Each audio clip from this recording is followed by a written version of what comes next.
Hey, YouTube, how you doing? Welcome to Gas Masks and Hand Grenades. I am your intrepid host, Jeff, and today I'm joined by an artist that I have a great deal of admiration for as a musician, songwriter, lyricist, poet, and creator of sonic mayhem as well as written art. He is mainly known as a guitarist and singer in the heavy avant metal post-rock band Neurosis. I know they don't like the term metal, and that's cool, but we'll throw them there for now, but has been recording more in the ambient and stripped down acoustic sphere with projects like Harvestman and under his own name as a solo artist. Today we're going to get a sense of where he came from and his early influences on on his development as a musician and recording artist. We'll dive into the early history of Neurosis and touch on some landmark albums that were perhaps key in the evolution of their career, as well as how he and the band decided to eschew, I think that's how you say that word, eschew the mainstream music business by creating their own label, and of course, his development as a musician outside of Neurosis, leading to his Harvestman and solo recordings. We'll also talk about his teaching career, his deep love for nature and animals, and his budding career as a poet. Everybody, please welcome Steve Von Till. Hey, Bo. How you doing, man? Hey, good, Jeff, man. Thanks for having me. We're going to pretend like we haven't already had about an hour's worth of discussions now. So, and I'm having some real weird stress with my audio inputs. I got to get figured out. So, Steve, thank you for being patient with me there. Hey, man, how's we talked about this a little bit the other night when we kind of got a sense of each other on the phone. How's the weather been out there? I know you said you got a bunch of snow, right? Oh yeah, I mean we've had a good winter, man. Good snow. The first snow was October. That doesn't usually stick here till close to Thanksgiving, right? No, but yeah, we've been buried all winter. It's been great, and you like that because day that it rained and turned it all into slush. Yeah, you said that. Do you like the snow? Do you like to go snowshoeing? And yeah, I love the snow. Yeah, do you ski? I do ski. Yeah. Okay. So you're a big outdoorsman. We're going to get to that in a little bit later here, as I like to sort of follow a chronology because I'm old, and if I get off my track, we'll get real tangential, and this thing will go for hours and hours. Right with you. We can follow squirrels all day if we're not careful. Exactly, man. As a way of introduction, I kind of want to tell you a little bit. We didn't get into this, so I can tell you a little bit about this. I became aware. I may have mentioned it, but I became aware of you guys through Steve Wilson of Porcupine Tree. I did mention him, but that was around 2000, 2001, and you guys. I think it was right as you were getting. I think you had just released A Sun That Never Sets, and I didn't really know much about you guys. I came from the hair metal era and the 80s era because that was, and I think you're an 80s guy too for the most part. But, for me, it was Rat, it was Crew, it was all those bands in the 80s, right, that I was into at that time. And so when I started getting into more extreme metal, and then, of course, there was the thrash, there was the Metallicas and the Forbiddens and the Slayers and all that shit. But by the time I got to what I would call more extreme metal, and I know that's a term maybe you can explain whether you like that or not as a way of describing Neurosis's music. But when I was getting into more extreme music, I always had issues with the vocals, right? Because I'm used to the Crimson Glories and the Jeff Tates, Queensryches and shit like that, the Fates Warnings and stuff. And I'm like, man, I just don't know if I can get into this. What really sold me finally was around 2000 when I got into Opeth.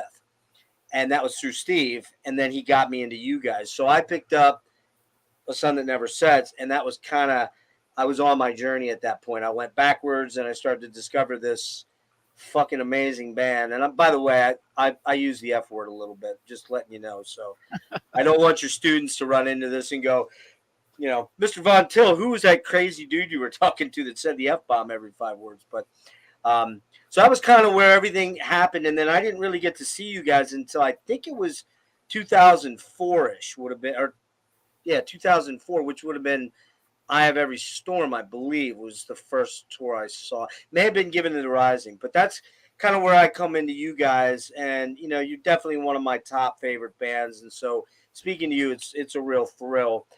Do you not? I've heard you kind of speak a little bit about when we talked about the other night about metal tropes and that kind of stuff like that.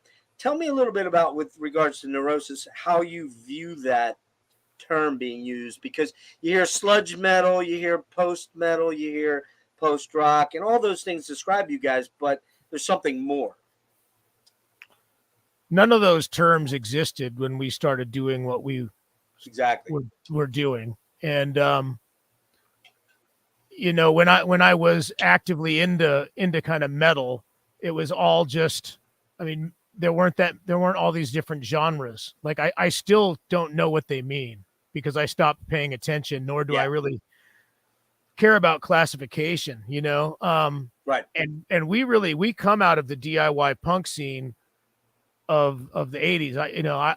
I definitely loved metal up into my early teens, but as soon as I discovered punk, that was it. You know, like we were fortunate enough to have that crossover thrash scene in the Bay Area, but you know, that was a whole different mentality. Musically, there was a lot of cool stuff going on, of course, Exodus and Metallica and Slayer.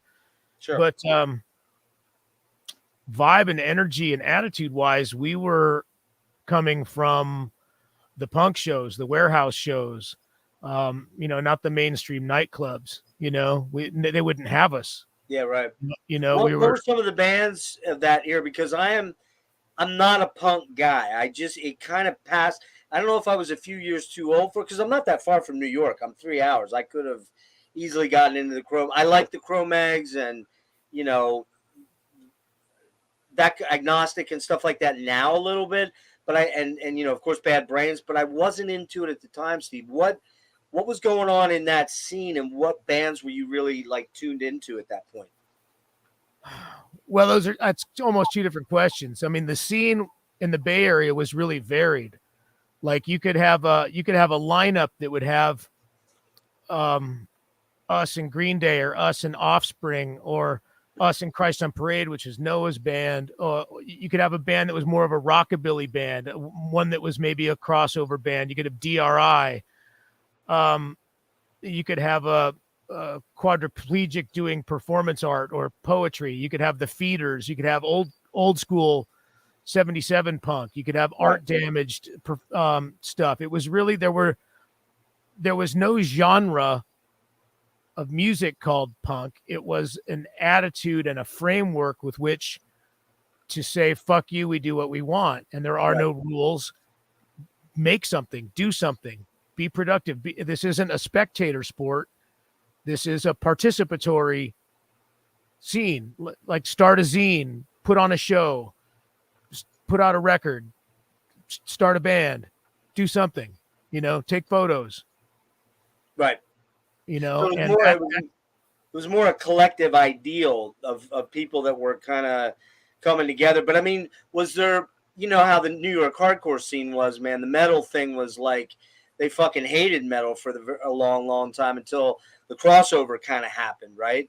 Was that kind of going on there, or were you too young to know about that? Oh, no, that was right when I was coming of age. Actually, was right about then. I mean, I was mostly into metal as a kid until I found punk rock. I was first discovering punk rock a little bit in junior high, but didn't dive fully in until the beginning of high school when I met other people that were into it. Mm-hmm. You know, because I just didn't have access to get anywhere where it was happening. You know, I saw some things on a TV show called Night Flight. Oh yeah. Yeah. Which had like weird art damaged movies. Yeah. Like Brazil or Eraserhead. Oh yeah. Yeah. We had New Wave Theater, which had lots of punk bands on there, like the Dead Kennedys. And they played also weird punk rock videos like Kraut, Suicidal Tendencies, Motorhead, you know, like that. Right. Like I was always a big Motorhead fan, which really set the scene for me falling in love with punk, because I guess it, you know, it's kind of back to Lemmy's thing of it's just rock and roll. And if it doesn't make you feel something, then what's the point, you know, and you don't have to fall into a genre and, you know, so I guess I gravitated towards those things that, I don't know, it spoke to me in a different way sonically. I've always been attracted to sonics, even when I was a little kid. It was like just discovering the way certain things sound, like listening to even my parents' records and headphones or whatever, and hearing, starting to pick apart audio. And I don't know if you're going there later. Actually, I'm going to go there right now. You Okay. provided the perfect segue. Actually, let's do that, man. Let's talk about your first memories as a kid, as a young kid. Your first exposure to music. Do you have any artists or bands or songs that you associate with, pivotal moments that you suddenly picked up on the fact that music was something important? And I always give this for instance. For me, there were like 3 albums that really stand out, man. It was Bridge Over Troubled Water by Simon and Garfunkel, James Taylor, Sweet Baby James, and Carole King, Tapestry. That was what my mom was listening to. My dad was listening to only classical. He couldn't tell you who the hell David Bowie was, right? But Beethoven's Fifth Symphony, bum bum bum bum, and so those are like my 4 real key memories. I was like, this is the shit, man. This does something for me. Yeah, it was a real range for me. My dad listened to he had a band when he was in high school, so he played guitar around the house and sang, but it was like Kingston Trio type stuff. He was in like pre-psychedelic Beatles type stuff. He liked Everly Brothers, that type of stuff. But also I think the records that like sonically clicked with me, I really liked when he would listen to John Denver. Oh yeah. And Jim Croce, and also that Simon and Garfunkel album. We had that as well. That was huge. In fact, I still trip on the Scarborough Fair. Oh God, man! Just the harmonies. I mean, it's a traditional English song, and that ultimately got me into English folk and Celtic folk. But the harmonies are so creepy. And Bridge Over Troubled Water. So emotional. Like I think I was picking up on emotion. Yep. I was, my dad liked Elvis. My mom liked rock. She had, more like radio rock of the time. Like Styx and Foreigner. I assume your parents are like in their late 70s. Yeah. Okay. Yeah. Mine are like 78 and 80. My old man's 82. I take care of him. So, Queen was a big one, Okay. But that was before I got to choose my own music, Then, so the first records you and I talked already, like there's kind of the Kiss window for boys in the 70s. All of us. Around between the ages of 7 and 12. Yep. Saw these monsters, but musically, even though I was fully in at the time, they're the ones that got me air guitaring and imagining fake concerts in my mind. Yep. And that was my first rock concert in 1979. Mine as well. We talked about. Yeah. And at the Cow Palace in San Francisco. But when I first started buying records beyond that, like where I think actually held some more musical merit for myself anyway, you could only afford records like at the cutout bins. Remember the cutoff corners? Yep. You got them cheaper. Jimi Hendrix smash hits, and the very best of Deep Purple. Oh yeah. I think those two, and I can't remember which AC/DC it was. Probably. You Want Blood? I definitely had If You Want Blood, but I got that later on cassette. I remember somebody giving it to me for Christmas on cassette, but it was maybe High Voltage. Okay. Definitely Bon Scott era. Like I kind of. Oh yeah. Once the Brian Johnson era came in, I was halfway out the door. I was already out by after Back in Black. I was out. Yeah. So those really kind of got me, and of course Sabbath was always there. See, here's a crazy story. My first Sabbath, my first recognition or knowing about Sabbath was not until Dio, man. It was not until Heaven and Hell. Despite I knew the name Sabbath, and I kind of nebulously knew who Ozzy was, but I don't recall ever hearing, War Pigs or Paranoid or any of the big. Your that local was rock it. radio station sucked. Yeah, well, exactly. And you talked about Kiss, and this is fucking funny as shit, dude. So you're talking about that was the band that got you air guitaring, right? So I don't think I mentioned this. If I did, please tell me, and I'll stop. Did I mention what I would do in the neighborhood? No. Okay, so I lived on a cul-de-sac in Houston, Texas. We moved from Pennsylvania, where I am currently still, down to Houston for 4 years and then back, right? My stepdad got a job with Brown and Root, big company down there. We had, a single-story built ranchers out there, brand new rancher. And I moved into a street that was all girls on the street. All girls that were in and around my age or much younger, right? So, of course, I'm like the oldest dude around, and I got the longer hair. And this is probably, I'm 12, 13. I have a Stella acoustic guitar. Don't even have an electric guitar yet, right? I would get home after when Love Gun came out, man. That was the album for me. Love Gun and Rock and Roll Over. Those were the two, right? I'd put them on my mom's stereo, and you know this, I'm sure, the all-in-one, right? The record player with the cassette or the 8-track player and the tuner all-in-one, right? Shitty Sears system. I'd stick the speakers up to the windows. I'd climb on my roof, which was like a wood shaker type roof, and I'd pretend I was Paul Stanley up there, dude. And I did that until my next door neighbor called my mom and said, "Hey, your son's out here on the roof. Like, I'm afraid he's gonna fall off and hurt himself." That's amazing. But that was what we came from, right, dude? I mean, that was the shit, right? Yeah, me and my neighborhood friends, the boys, we would get together and take turns being different guys, and mocking to Alive, Kiss Alive. Oh yeah. Did you how old were you? How old were you went to the Cal Pal? You were what, 11, 10? 10. Wow. Maybe 9. Because I was born in '69, so it depends. Did you go with parents or someone's parents? Yeah, some of the neighborhood. My mom and a couple other moms went with all the neighborhood boys. Took us all.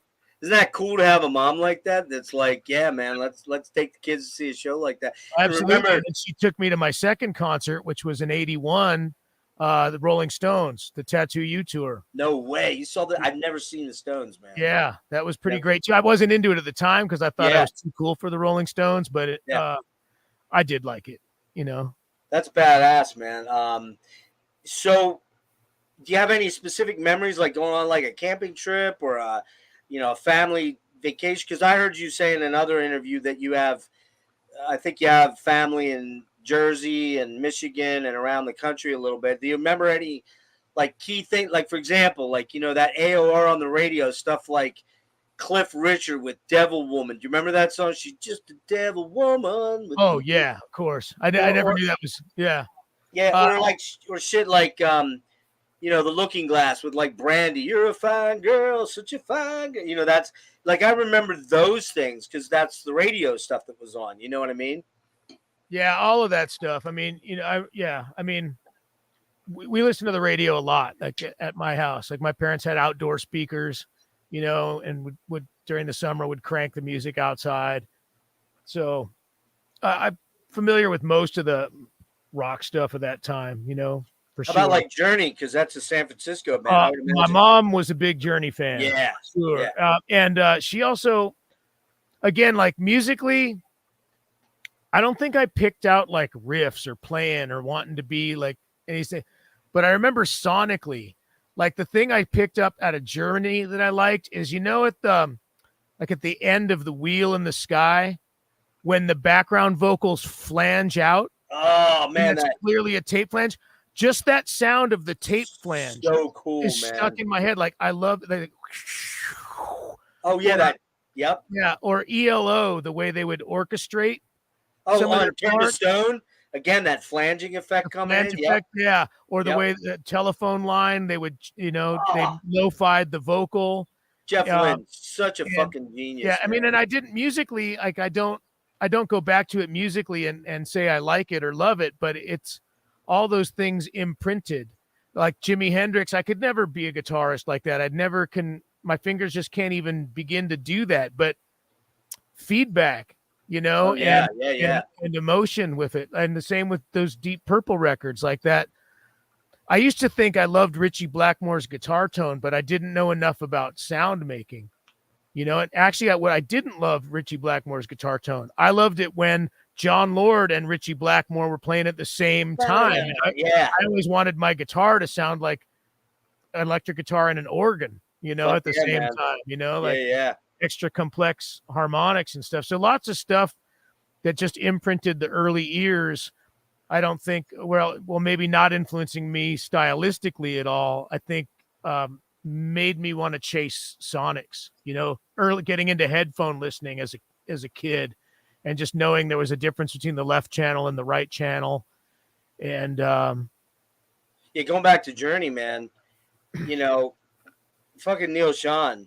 Oh man, those first 3 Journey albums, which a lot of people don't even know about, you know, look into the future, there is just some stellar playing on those. And I know you're not like a big solo, you know, that kind of thing, but you can appreciate really good guitar playing. And Neil's one of those guys that never had to resort to the tapping and the, you know, the sweep picking and shit like that, because he can just blow without having to do that. Have to say, sometimes I wonder how Greg Raleigh and Neil Schon could have come from such a incredibly soulful and rhythmic outfit like the first 2 Santana records, and then form basically like the whitest pop rock band. Shit, look, I'm not gonna sing along at rodeos, you know. I'm not gonna lie though, man. Infinity, Evolution, Departure, those are killer albums, man. There's so much good guitar work,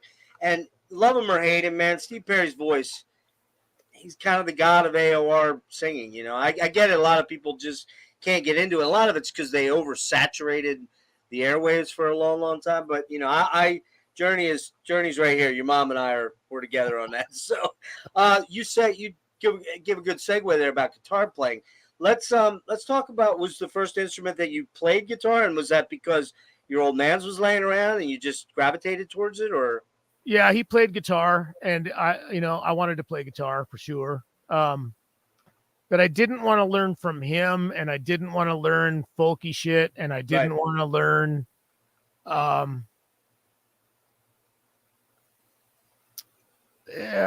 you know, in a lot of ways I didn't want to learn because I'd never applied myself in the way that like a lot of my peers did at the time, you know. So like I got my first guitar when I was 9. Okay. It was a Mosrite hollow body. I just kind of played around with it. I never really did anything, you know, maybe taught myself how to do a 1-string version of Whole Lotta Rosie or something. Smoke on the Water, of course. But yeah, I just didn't, which nobody plays right. Yeah, right. That's true. And didn't really apply myself to it, did a little bit of things and thought it was just kind of beyond me. You know, I thought I'm never going to be good enough. And then I got a little bit older and I wanted a more cooler looking guitar. So I got a bright red Electra, like some kind of Electra. I forget even where I think they were Japanese. It was so red, it was obnoxious. Like that neon red of the 80s. Yeah. It was it was kind of some sort of bastard child of like a Strat and an SG. It was pointy like an SG. Okay.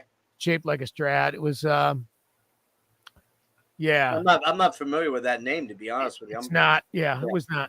But and then I messed around a little bit more. And then when I got to freshman year of high school, I met a guy, like my first day there, who was a year older, and he was, you know, he's one of those guys that was he was a shredder. His name was Eric Stice, and he was learning how to take like Eddie Van Halen solos and Randy Rhoads stuff, and he could actually, you know, kind of pull it off. It was just one of those all-American California boys, good at surfing, mountain biking, playing guitar. Got ya. You know, and so he's like, "Hey, I want to start a band. You have a guitar? You could be my rhythm guitarist." You know, and so I started just basically playing when there was a reason to, not just, because it was Got there. it. So, Yeah. He showed me bar chords, and I was off and running, we were playing, Scorpions, UFO, Michael Schenker, Yeah. Van Halen, and I was just playing rhythm guitar stuff, but it got my foot in the door, and it was really quickly right after that I discovered, punk. Punk, and the first Metallica album came around. Okay. Yeah. When I was 14, But you said you weren't quite old enough to be going to shows at Ruthie's, and you missed that. Not really, but I mean, I was at when I first got mobile, I think there were punk shows in San Jose, where I was from, where we could go, we could take the bus, or one guy, we could find someone with a car to get us there. But like going, to Berkeley or whatever, trying to take the train out there, and you'd have to commit to staying after the trains shut down and finding a place to crash. Okay. And I didn't have friends out there yet. So yeah. It was kind of like, do we want to sleep in the parking lot, or what are we doing? Which sometimes happened, but I mean, I did. Yeah. I think Metallica, the first time I saw Metallica was the Ride the Lightning release show. Oh, wow. At the Kabuki Theater in San Francisco. Yeah. That was 85. No shit. That's killer. And that was ripping. And so that all kind of, but even that, so I was trying to play some of that stuff on guitar, but even that was beyond me. I'm like, shit, I'll never be that good. But at the same time, I was discovering punk, and it was speaking to my like the bands like Discharge. Yeah. Was still my love of huge guitar. But instead of having to be a virtuoso, you could just play those chords with meaning, right. And play it with passion. And that's where I really kind of found what I wanted to do, is like, hey, I can just make up my own stuff within my own limitations and express myself that way. And it was really punk that gave that to me. But so were you into like the UK with Discharge? You were in the UK stuff like Discharge and GBH were huge. I still listen to both of those frequently. And then I guess Agent Orange is what, they're NorCal, right? Weren't they a NorCal band? I think so. They played a lot of shows around there, and I mean, a lot of shows I went to. Social Unrest, Adrenaline OD, DRI played a lot. DRI, yeah, and they're still doing it, man, crazily. Mm-hmm. Yeah, I saw them. And then what about what about the Kennedys? Because were they something you were really aware of at that time? Then that you became aware of it. I mean, I saw them on that New Wave Theater, when I was in junior high, so I was aware of them for sure. Like at least Holiday in Cambodia, right? And they were a little more complex, and I didn't learn to appreciate it until a little bit later. I was more into just the angry, harder, faster, stuff, and they had a lot more subtlety, which it took me, back then a year or two was a lifetime. Brother. Like 6 months would change your whole life. Yeah, and attitude. Were you into the New York hardcore? I mean, were you into the New York hardcore? Like some of it, I liked Agnostic Front.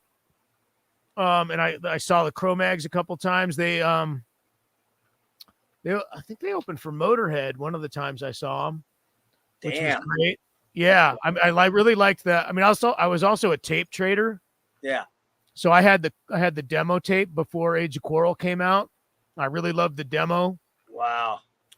And I liked that first record. In fact, when I bought my first 4-track tape recorder in high school, my band at the time that we were jamming, the drum set always lived at the garage there at my parents' house, and I went out and I recorded a version of We Gotta Know, where I played all the instruments just to learn how to play, just to learn how to use the 4-track.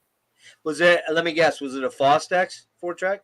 It was a Fostex. Fuck yeah, dude. I still have one, man. I got all my old shitty multi-track guitar weirdness on there. Those things sound great. The cassette 4-tracks have a sound that I still love. And then after that I got a Tascam, and nice. And I still love that saturated cassette. What was your first amp with those first guitars? Do you remember? Oh, my very first one was a small. I think I had a Stage combo. like a little like 1.8 Mm-hmm. or something, 110. Then I similar kind of a Fender, but not a good Fender. Yeah, right. Yeah. Like some solid state Fender. And then when I was playing with that the band when I got to high school, and he's like, gotta be a rhythm guitarist. He graduated to some sort of half stack. You got his hand-me-down amp? I got his PV 212. Oh man. PV Renown. Those are good amps, man. It was solid state, but it had a clean channel and a foot switch, and you could dial in a decent tone actually with those. Yeah, if you threw like a Boss Super Distortion on there or an Ibanez Tube Screamer, you can fucking rip, right? It had built-in distortion that I thought was pretty good. What's the name of the band? What was the name of the band? The one that I was playing the rhythm guitar for never even really had a name. We really only played just jammed parties. Okay, gotcha. Maybe the talent show at school. Well, so give me a rundown quick on what instruments you do play, because I know you've got a lot of vintage synths in there that you use. And are you pretty much up on your guitar? Do you play like mandolin or any of those other stringed instruments, or do you just plunk around? No, I'm not really proficient at anything. Right. But if you give me a rock and a hollow log, I'll figure out how to do something with it. Make sound with it, yeah. Yeah, that's my thing. I mean, you can see here I've got a backwards camera. Yeah, there we go. Yeah, synthesizers, but I don't know how they work. I just turn the knobs. Do you have a Nord? Is that a Nord, the red one? That's a Nord, and I got that. They're so ugly. I hate the red so much. I know, but they're fucking cool, dude. I got it because my last solo record was piano based, and I needed to get used to a realistic piano. So weighted keys? With weighted keys. Yeah, I needed to get used to something that I could rent anywhere in the world, and I know that everyone has that Nord. Yep. So I had to bite the bullet and go with it. Is that a mini Moog over there, or what? A Moog? Yeah, it's a Moog Sub 37, which is a great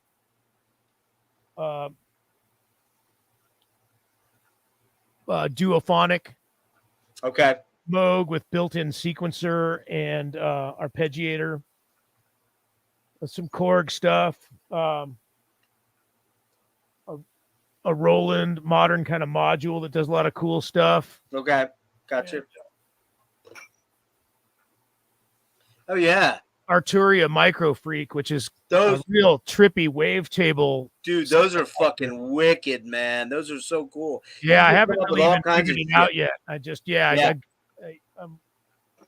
So you're a tinker. You happy accidents. You just like to tinker and figure things out as you go. Yeah. Yeah, I'm all about the happy accidents. I love having a bass around to write from a bass perspective sometimes. Sure. Acoustic guitars, electric guitars. I've got a hurdy-gurdy. Are you still primarily a Telecaster and Jazzcaster guy? Do you have a Les Paul? Do you have any? I have a Les Paul, an Epiphone Les Paul, but I don't really resonate with the Gibson stuff. Sometimes I resonate with a Gibson neck. Like there's occasionally like an SG style neck that was around in certain parts of the 60s that I like, but I like the longer scale of Fender. Right. And skinnier neck. I like single coil pickups. Okay, yeah, you're a single coil guy. It's I'm a PRS dude. I had PRS stuff. But I had a 94. I had to sell everything because of my health situation to put money together to keep myself going. And I had a 94 Super Strat Plus, it's called, with the lace sensors on them. It was the first year I think they used those in American Standard trim, and then I had a PRS Custom 22 that, man, that was like painful, man, getting rid of some of my gear. Martin D28. I had to sell a whole bunch of stuff. So it was really, really very painful, but it was the only way I could, make sure I could keep going. But so you have a Martin J50? Is that what it is? Or not Gibson. A Martin? Gibson. So you do like the Gibson acoustic set? Yeah, I do. I had some Yamaha. It was when I was doing my first solo record in 90, 98, 99. And I just had a kind of Yamaha, which I bought because it was black. And I started recording at home. I had a 1/2-inch 8-track, and was starting to record what I didn't know it was going to be a solo record. I was just recording, living in San Francisco and recording in the middle of the night, like 3 a.m, like real quiet songs that were kind of while the world is asleep and I'm trying to be quiet. And it started turning into something. And when I started recording that guitar, it sounded like shit with a mic on it. And I went into a local shop there, Peacock Music, and told the guy, and he went behind the counter. He says, "Well, you need this." And it was a Gibson J50, which are, ridiculously expensive, but this one the top had been busted a couple times and been glued back together, which didn't affect the sound at all. Okay. But it made it less attractive to collectors. Of course. Yeah. So it was $600, which at the time I couldn't afford. I couldn't afford $600. Like that was way out of reach. Right.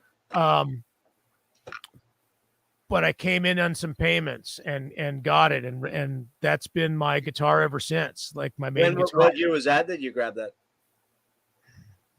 99. Wow. Yeah. Nice, man. Is that your only acoustic that you use? Do you have a couple others, or? I've got one that's kind of based on it. It's a Recording King. It's in the house. The Recording King, I forget the model, but it's a slope shoulder like a J50 or a J45. Okay. Which I prefer to the regular Dreadnought. The J50, that's the jumbo, right? So it's got the big body? Well, or not as big as the Dreadnought, but it's what they call a slope shoulder. Let me grab it. It's okay, I don't know. Yeah, I don't know what that means. I've never seen that.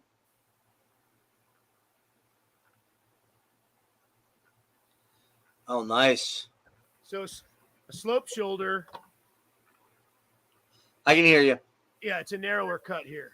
Oh, yeah. You can see it. It looks like a regular Dreadnought would come out to about here. Yeah, it'd be a lot fatter. Yeah. Or like the Jumbo 200, the J200. Yeah. Right. Oh, man, that's pretty. Let me see the front of it. Can I see the front of it in a minute? So it was fixed already or what?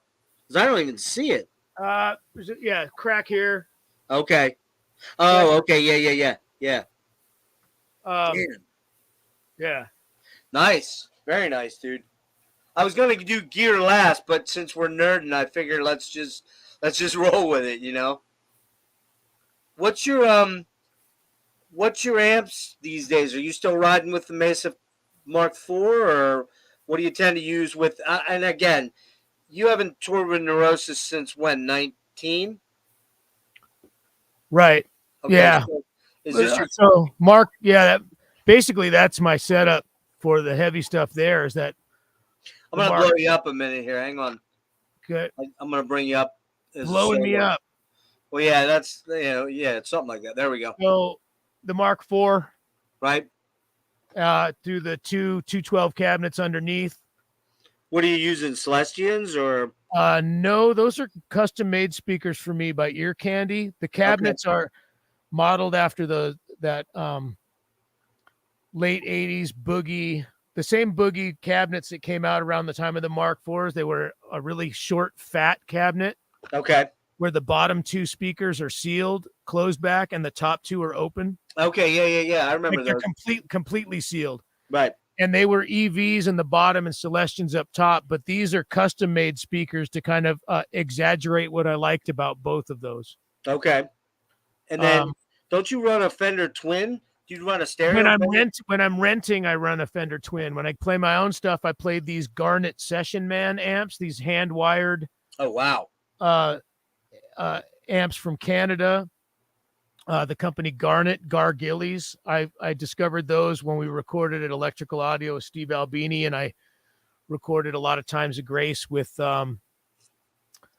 BTO amp. They basically have a great clean tone, a really versatile EQ, a lot of headroom, but still juicy. It's kind of like the perfect bastard child of a Twin and a Plexi. Okay. All right. Okay. with also the best, the slowest and sexiest tube tremolo ever. Well, I was going to ask you, what's your signal chain then generally when you're running for Neurosis? Are you running a monster pedal board or pretty slim? Complicated. Okay. I would almost refer you to the there's a Gear Dork video. Is there? Unless you want to go down that rabbit hole, but it's long.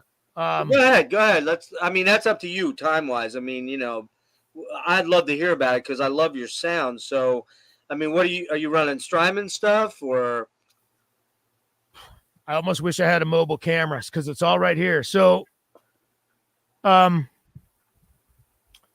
guitars are wired with a stereo jack.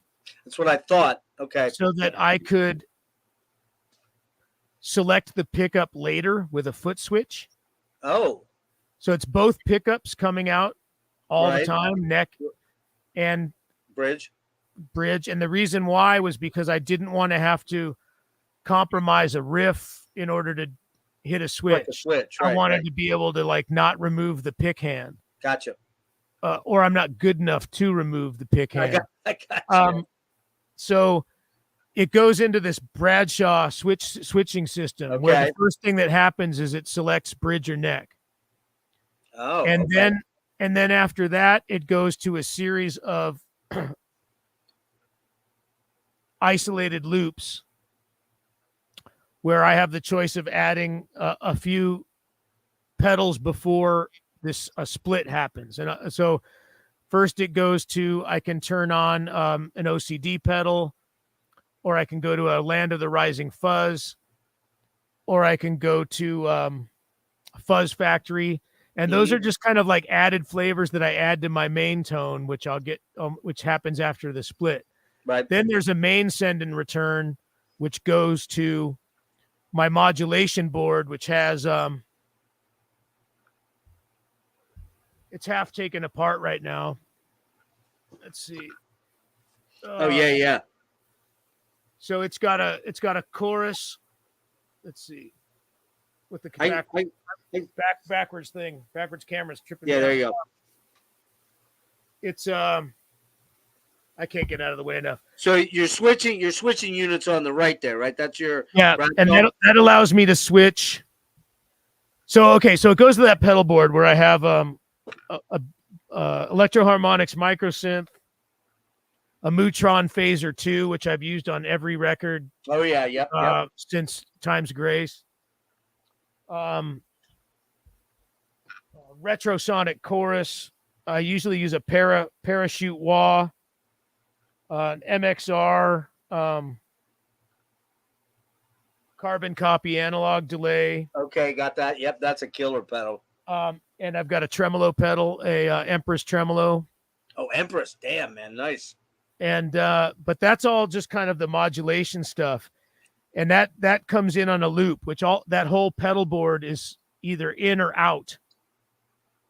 So that all that cabling is not in the chain unless I select it. Is this through your effects loop or are you running? This is through this rack unit over there. Okay. There's a Bradshaw Brain, one of those chrome things. Oh yeah. So let's see. Guitar comes in here. Is output to the boogie, output to the Fender or Garnet. Right. Send and return to the pedal board. Okay. And then, so after I decide whether I'm going to use any of those kind of added flavors, the OCD or the Fuzz Factory or the I got you. OCD and all that modulation stuff, then it goes to basically the core tone. Then it splits to each amp has a different because you're doing we're getting deep. Each amp has a different character because the boogie has 3 channels and I use all 3.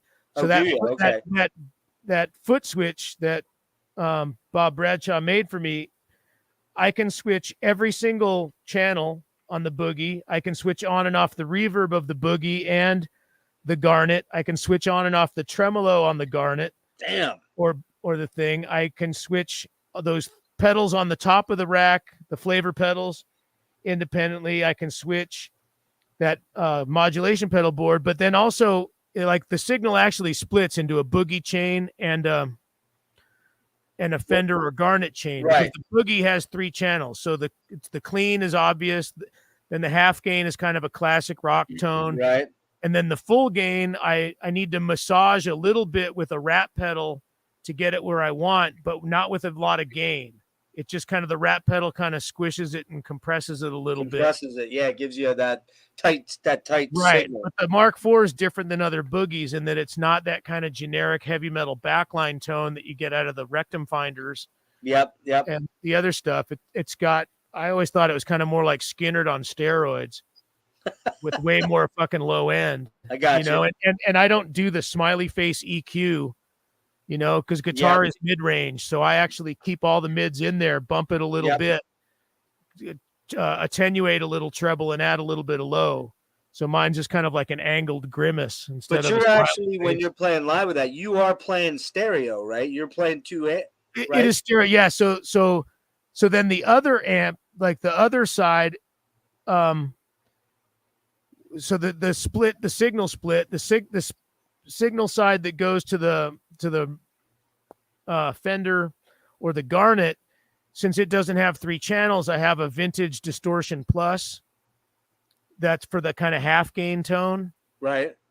Set pretty modestly. And then I have another Keeley modded rat, but instead of just a little bit of gain, it's goosed because it doesn't have any, that's basically played like loud headroom clean amp. Right. So I still have the rat pedal adding character to both amps, but the boogie has all the character of the boogie preamp and the power amp distortion, and the Garnet or Fender is relying on the rat pedal kind of goosed. And you don't really do solos in Neurosis, so you don't really you don't need a boost for anything, right? You're not throwing. I boost a lot though for dynamics. Okay. And that's where I can boost with the OCD or with the Fuzz Factory or with the Land of the Rising Fuzz, and combining the different channels in different ways can create a lot of different dynamics, because that's one thing that while you don't want to be like, hey, here's a giant solo, there's definitely like, okay, we're already full volume heavy, how do we go louder from here? And that's like carving out a new niche. Yeah. So there's a lot of sonic options for. Man, I'd love to be sitting there with you. Yeah, I'd love to be sitting there with you, hearing all that different stuff. Like letting you. You'll have to do that someday. I'll call up Nerd Out with you and just let you play the various different channels for me. We won't do that to everybody else tonight, but we already tortured them enough. Exactly. Hey, so sorry, non-guitar nerds. Yeah, sorry about that. I was going to do that last, but once we got into it, I can't stop. We're following squirrels, just like we said. We are. We'll get back to the actual thing I've got written here, and I am cheating a little bit because I'm old. So you went to college, you got a sociology degree. I heard you mention in a prior interview that you kind of went to college because that's what your family did, and I completely understand that, because I'm the only person that actually went to college though and graduated. My mom went, didn't graduate. My dad went a semester and quit. And so, what were you thinking at that? What was when you're in school, in high school, you're playing in this no-name band, and then you're maybe doing something later. Did you do something later before you got out of high school? Did you have an actual band with a name or anything? Well, I started a band in high school. I think we were called Transgressor. Okay. I think probably 86 probably was starting that. And it was just kind of making up my first songs. I didn't really know what I was doing. I was equally inspired by, some of the like local thrashy stuff, but also DRI and Discharge and I was just trying to kind of making it up, and it I'm going to try and share something here. Keep talking. And so that was me and 2 other guys from high school. Well, actually one guy who used to go to the high school, but yeah, it was just I guess Look at that. There you go. That's it. Holy shit. Look at those serifs on that logo. That's as big as I can get it. Sorry, but that is an OG original Transgressor TDK. Is that a TDK 90 or a 120? That's probably a D60. D60. Okay, so 30 aside. That is your handwriting, I do believe, correct? That's my handwriting. Yeah, and it's still that bad. And then one more real quick. I want to share one more that's a little bit, this is pretty cool.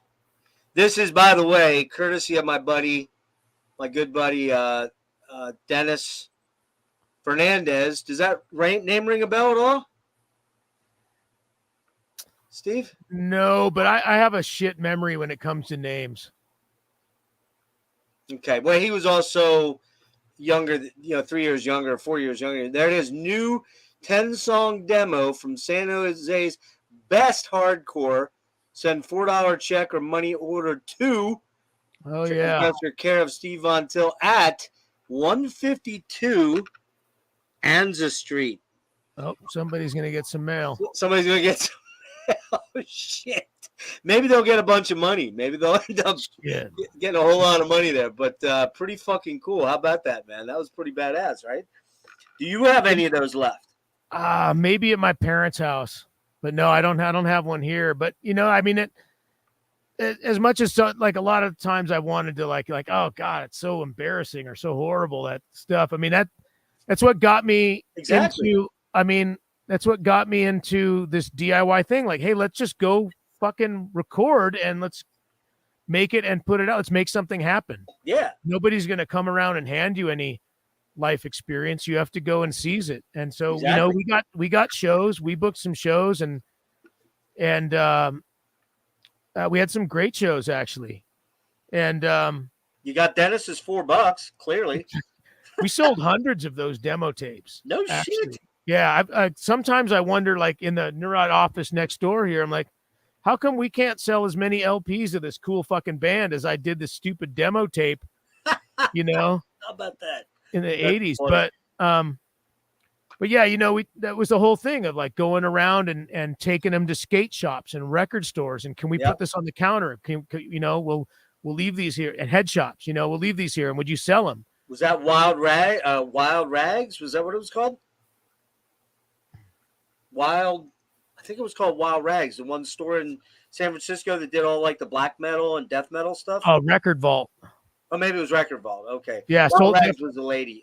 Definitely sold someone at some at Record Vault, and even Tower Records in San Jose let us sell them on the counter.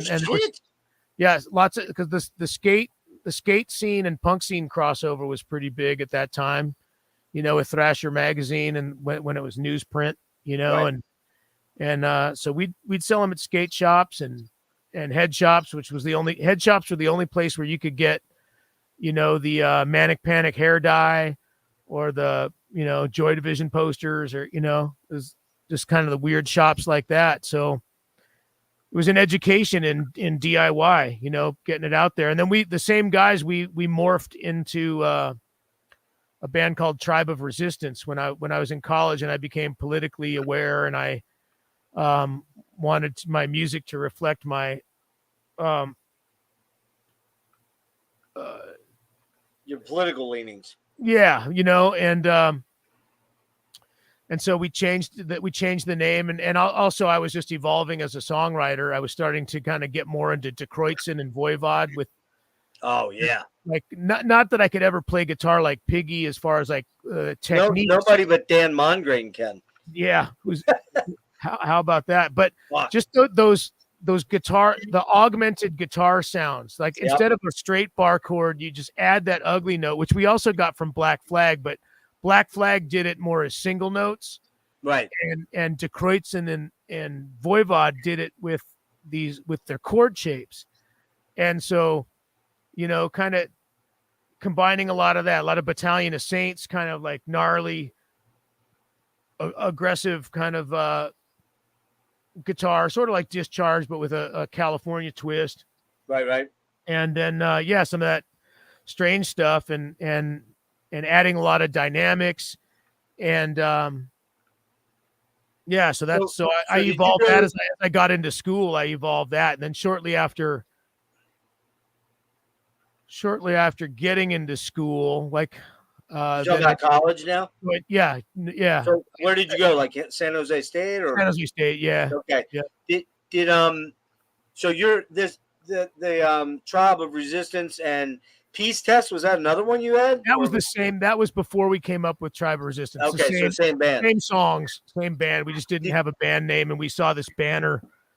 We all went out to a anti-nuclear protest out in Nevada, and there were these big banners that said "Test Peace," and we just kind of like took a picture of it and flipped it backwards one day when we had a gig and we didn't have a name, so we were Peace Test for a minute. Did you guys record any demos or is there anything existing of that? We're actually on there was a 7-inch.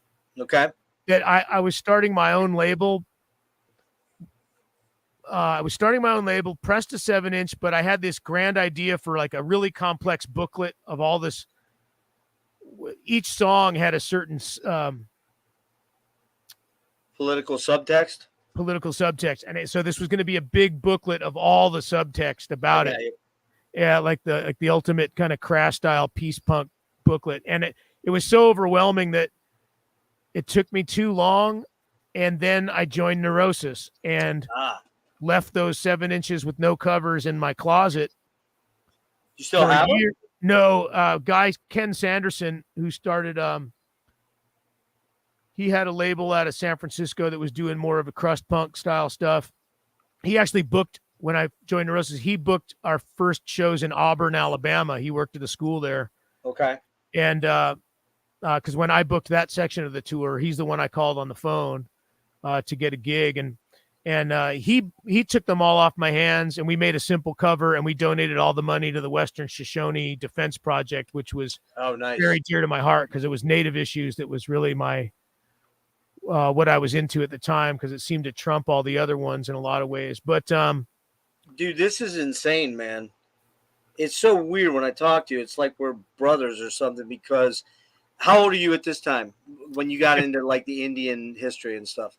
Probably a first year of school, so I'm 18. College? Okay. Yeah. Bizarre, dude. My closet behind me back here, full of books about Lakota Sioux, Cheyenne. In fact, I was so into Indians that my first tattoo was all Indian related stuff. Now, I didn't go as far as you did. I kind of had to have the straight job for a while, but which you have now too. So we'll get to that soon. But it's like, man, I mean, especially the Black Hills and the Lakota, you know, what happened to them. We shouldn't even go there. AIM and all that stuff. That's a rabbit hole, and it's still happening. It's still happening all over the country. Absolutely, man. Let's get back to here.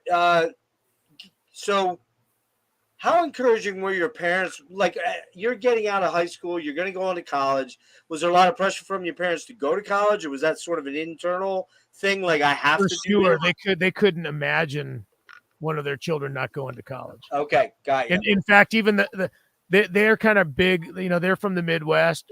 I mean, my dad was actually from East Coast, but they then went to high school in the Midwest, and they both met at Michigan State University. So they're full on Midwestern college, go team. Yep. You know, go to the games. Yep. Kind of thing. And you know, so yeah, they couldn't believe I didn't want to go to Michigan State. You know, and I was like, shit, I got a band. I'm not, you know, and so what? But were you thinking at that time, all right, I'm going to go to school, but I really want to do the band, I want to be a musician thing? Or what's your thought? Funny enough, that was the way that it was going to work. I didn't, well, I was a punk, so that I was never thinking of being a musician for a living. That's that's not part of the deal. I got you. I never imagined that there was any money in it, you know, and for the most part, I was right. Yeah, right. You know, that's no, I mean, because I literally, like, all our first tours, we were saving money all year long to go lose it all on tour. Yes. You know, like, I don't think people understand that. We were lucky to get gas money and pizza. Yeah, man. I don't think people understand that shit for bands, particularly in extreme metal, or I'm just going to use metal as the extreme music. Let's do it that way. I don't think people understand that you guys are doing this generally early on. You were probably doing this simply for the love of getting out there and sharing the music, and for the camaraderie and the spirit of being out there. amongst people that appreciate what you're doing. We believed in the music. We believed in the music 100%, and we loved the punk rock movement. You know, like we were kind of like the next generation after the kind of Black Flag and Minutemen time. You know, it was like Maximum Rock and Roll and Gilman Street and Book Your Own Life, and there was no internet, there was no anything. We didn't have booking agents. We had to find phone numbers of people who knew people. Like, hey, who can get us a show in South Dakota? And they'd get us somebody's phone number and call up, and they'd crazy. Their parents would be out of town, and we'd play the basement, or they'd rent the Eagles Hall. Fucking crazy, man. That is so we didn't crazy. play proper clubs for first couple tours. Well, let me ask you this real quick: were your parents supportive of? Totally supportive. Yeah, okay. Yeah, they when I first joined Neurosis, they let us practice still in their garage. Your dad's a lawyer, so I assume you're kind of upper middle class, right? At this point. Yeah, he's definitely a self-made man. Like when I was born, we lived in a crappy little apartment, and then by the time I was 3 or 4, we moved into a modest house, and then when I was 7, they bought the bigger house.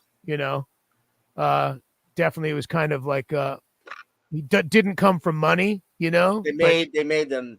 made their way. Yeah. And your mom, was she a worker or stay-at-home mom? She was college educated, but she didn't work until I got into high school. Then she started to go back. Okay. And then she became a university professor. Wow. Yeah. So she had a whole second life after raising kids. Yeah. She's still teaching, or? No, she just retired. Okay. A few years ago. Yeah. Was your dad retired too? He was supposed to be, and then he keeps kind of stepping into it a little bit. Oh, really? Yeah. I think my uncle's 81 or 82 and has a extremely lucrative and successful legal what do they call them? Partnership? Is that what it's called? I guess. Whatever. Law firm. Yeah. And he still can't not do it. You know what I mean? Yeah. And my stepdad was very successful, built a really successful engineering company, and until he got cancer and had a stroke, he just was living in there still at 77, 78, man. Workers, different kind of generation. So they were real supportive. We're real supportive, and their pressure for us to, my sister and I, to go to school wasn't even necessarily go to school to get a job training. Right. They really believed in a liberal arts education. They Life really experience. They believed in go and learn about philosophy, go and learn about psychology, go and learn about different ideas. They really kind of were into that. I think the higher ideals of what a higher education should be for. Unfortunately, it's kind of gone that other direction where it's been reduced to overpriced job training. Yep. But and it's not very good at it either. I'll tell you, it's not. Yeah. So, I mean, it's like anything. You got to find the gems. And actually what I used college for, especially after joining Neurosis, was I met a buddy, John Sharpen, who was another kind of like a year or two older than me and was part of that Ruthie's scene and a big punk as well. We were going to school at the same time, and we would meet at the library, second floor, big tables, and we'd swap copies of Maximum Rock and Roll. We would talk shit about music. We would exchange tape. We were both tape traders. So we'd make each other tapes constantly. Nice. And that library, because when I joined Neurosis, it was the tail end of them being a hardcore band. And we talked about it being different, wanting to go somewhere else, wanting to go into a more psychedelic, psychological, a deeper place, but we didn't really know how, And let me back up just 1 sec, Steve. Let me let you back up just 1 sec, because you mentioned it a couple times. How did the Neurosis thing come to be? And I'm just going to say this out right now. We are not going to mention a particular person, just because that's kind of how it has to be. So we're going to do our best to tiptoe around that. How did all that kind of come to happen for you, if you can do that without going there? No problem. So, you're in school yet or no? Yeah. I'm in school, and I'm going up to Berkeley all the time for the shows up there. Ironically, being a tape trader, I actually got a Neurosis demo tape, from a friend of mine, and Christ on Parade, which was Noah's band, was kind of Neurosis's sister band at the time, and played a lot of shows, and they're kind of like my favorite local bands for sure, because they kind of both hinted towards that Subhumans, Amoebics, Rudimentary Peni, and those were my favorite bands at that moment, like Rudimentary Peni, Amoebics, Subhumans, and then over here those versions of that were Christ on Parade and Neurosis, and so I was really digging what they were doing, and I became really good friends with Dave, and I would go hang out and crash with him. He ended up being the dude I'd go, stay up on Friday and Saturday nights, so I'd go to all the shows and not have to drive back to San Ho with the shows. And so we became pretty tight. And then just the opportunity came at one point where they were replacing their guitarist. They already had Pain of Mine out, right? Or no? Pain of Mine came out in '87. Right. And that was that was a great thing too. Like, just as far as local scene wise, this album Alchemy, which turned out to be a bust because they never got their shit together and with showing their accounting to everybody and everything. But the first bunch of records were Neurosis, Pain of Mind, Melvin's Gluey Porch Treatments, Poison Idea. I believe that was War All the Time. Clown Alley, Circus of Chaos. And that was just such a crazy amount of intense music. Yeah.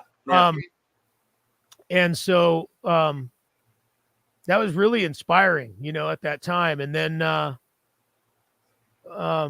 they had done a 7-inch on Lookout, and then my Tribe of Resistance were on a compilation with Neurosis. That Lookout put out, and Green Day and Operation Ivy and all that shit, called The Thing That Ate Floyd compilation. Oh yeah, I did read about that. I've never heard that, or that's your first recorded stuff, or the 7-inch was the first?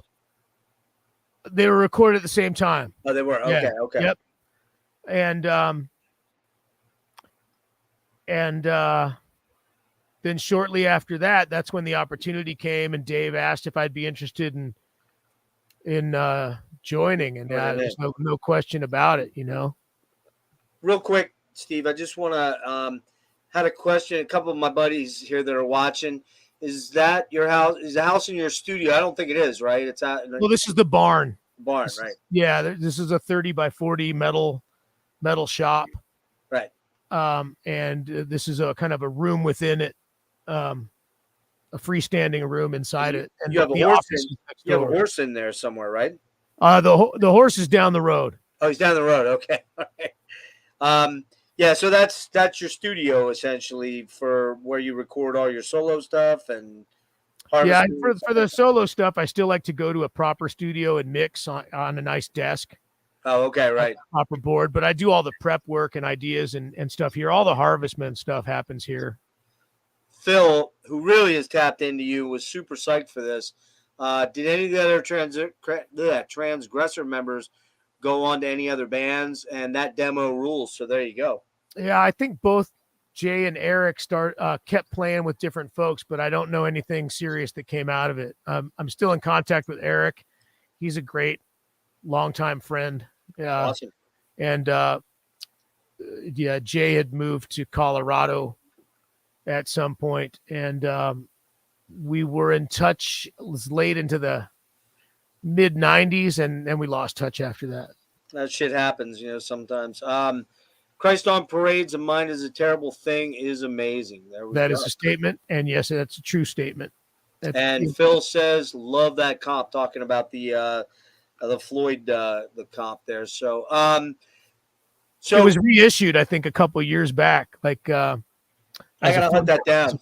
fundraiser. Did so you're in the band, you're in Neurosis at this point, and it's 5 of you, right? Right? Or 4? It was just a 4-piece then. There were no keyboards yet. There's no keyboards, that's right. Okay.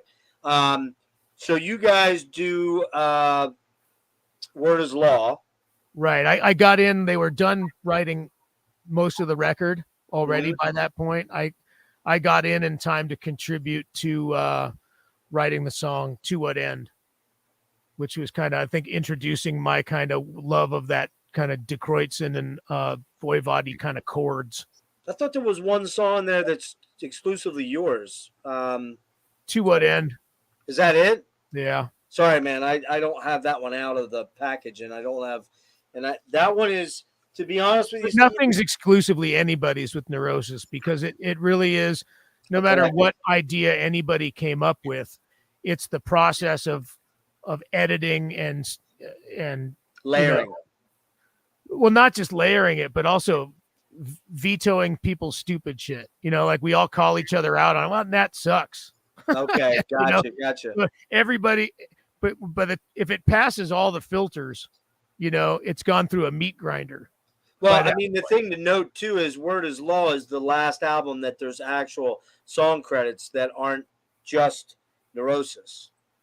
I noticed that, when I was looking, I'm like, well, I wonder if Steve wrote that song. I think I can kind of pick out some of the songs that you've written on some albums as we get further, and we'll talk about that a little bit. But what I hear you saying is that it's kind of a collective thing about how all this material. Yeah, especially after that. Yeah. Okay. Then we started really making it more of a collective effort, and nothing more brains are smarter, and nobody's got any idea that's above making better with the process. So you came on board, what did you say, it was before the recording or during, or before the recording? Okay. But when they were done writing most of that material. Okay. Moving in there, what, I got to be careful here. Was it always a dual vocal thing at that point? Was everybody? It was 3 vocals. Dave. That's right. Dave does all the deathy vocals. stuff. Dave was equal vocals for a long time, all the way, pretty much through Times of Grace. That's true. He has a lot of the growly. He's got that giant voice, voice. The giant bellow. Which it's awesome. It's fucking killer. When I first saw you guys, I'm like, who the fuck is that dude? And what, he doesn't even need monitors with that voice. It's so fucking loud. So I hear the beginnings of the move away from crust and crossover on songs like Obsequious Obsolescence on there. It has a very 80s, to me, it has a very 80s Bauhaus, Joy Division, New Order vibe to it, because Dave's bass is very liquidy and all over the place and cool, you know what I mean? And there's a lot of slashing guitars in there, like what you would hear from like Daniel Ash, or that it's got that vibe to it. Also, To What End? That's yours, right? And I'm not gonna lie to you, that was the first time I felt like I could bring something to the. Well, that's probably my Obsequious and that are my 2 favorite songs from that. I'm not gonna lie to you, man. Because I'm not a super punk guy. The first 2 albums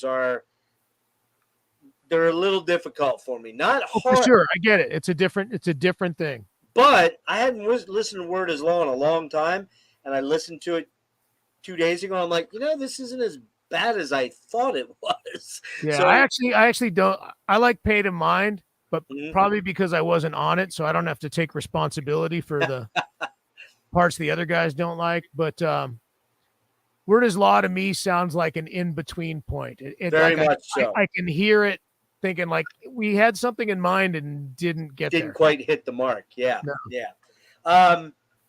I even hear some progressive moments on there and acoustic interludes. Do you feel you brought more coming into it? Do you feel you brought a more experimental attitude into the band, or was the band already starting to move that direction anyway? I think they were moving that direction anyway, but that was definitely like what I wanted to do as well. So I think we were both we were both heading the same direction in our own unique ways. And so the chemistry was right at the time. So in 92, you guys released what I kind of consider the first real Neurosis album of the new transition, I guess. The new, yeah, I would agree with that. Band. And that's Enemy. I'm sorry, that's Souls at Zero. Souls at Zero, right. And, you know, what was going on in the creative atmosphere and the band dynamic that brought this pretty gargantuan shift to the band's sound and direction? Is there anything you can enlighten us with on that? Well, I just remember the conversations were, even back in Word is Law, where like, you know, we want to be the soundtrack to the apocalypse. We want to be the soundtrack to what it means to be thinking, feeling human beings struggling in life. We want to be the soundtrack that reflects humanity back at itself. And Word is Law didn't do it or come anywhere close. And so it came down to like, okay, well, what's that mean? It means the sounds have to be bigger than life. It means that the sound that we have to get, figure out these fucking guitar amps and figure out how to make them sound bigger. You know, we can't have these shitty little fucking tinny shit. You know, it's got to be full. We need to figure that out. We're hearing more sound than we're making as a 4-piece. And that's when we realized we wanted to add keyboards, because a lot of the bands that you mentioned, Joy Division and Bauhaus and things like that, we were also influenced by things like Throbbing Gristle and Coil. We wanted to bring some of that. We wanted to bring some of that environment that synthesizers had. Even Amoebics, who were like kind of like came out of the crust punk scene in Bath, England. They even had synthesizers, simple synthesizers, but they were, you know, it added a lot of moody shit. And Killing Joke had great synthesizers. Fuck yes. And so that Joy Division, Killing Joke, Amoebics, all of that, we knew we needed. And I think there was one piano overdub on Word is Law that was like, oh, piano. So, honestly, that, and then, you know, who blew the doors wide open was of what we wanted to do sonically, because we were hearing, okay, that's how we can add these other kind of notes and some noise. And we could also make tape loops. Like my 4-track became a thing where I would record shit off movies and do media thieving. Samples, right. But we didn't have a sampler.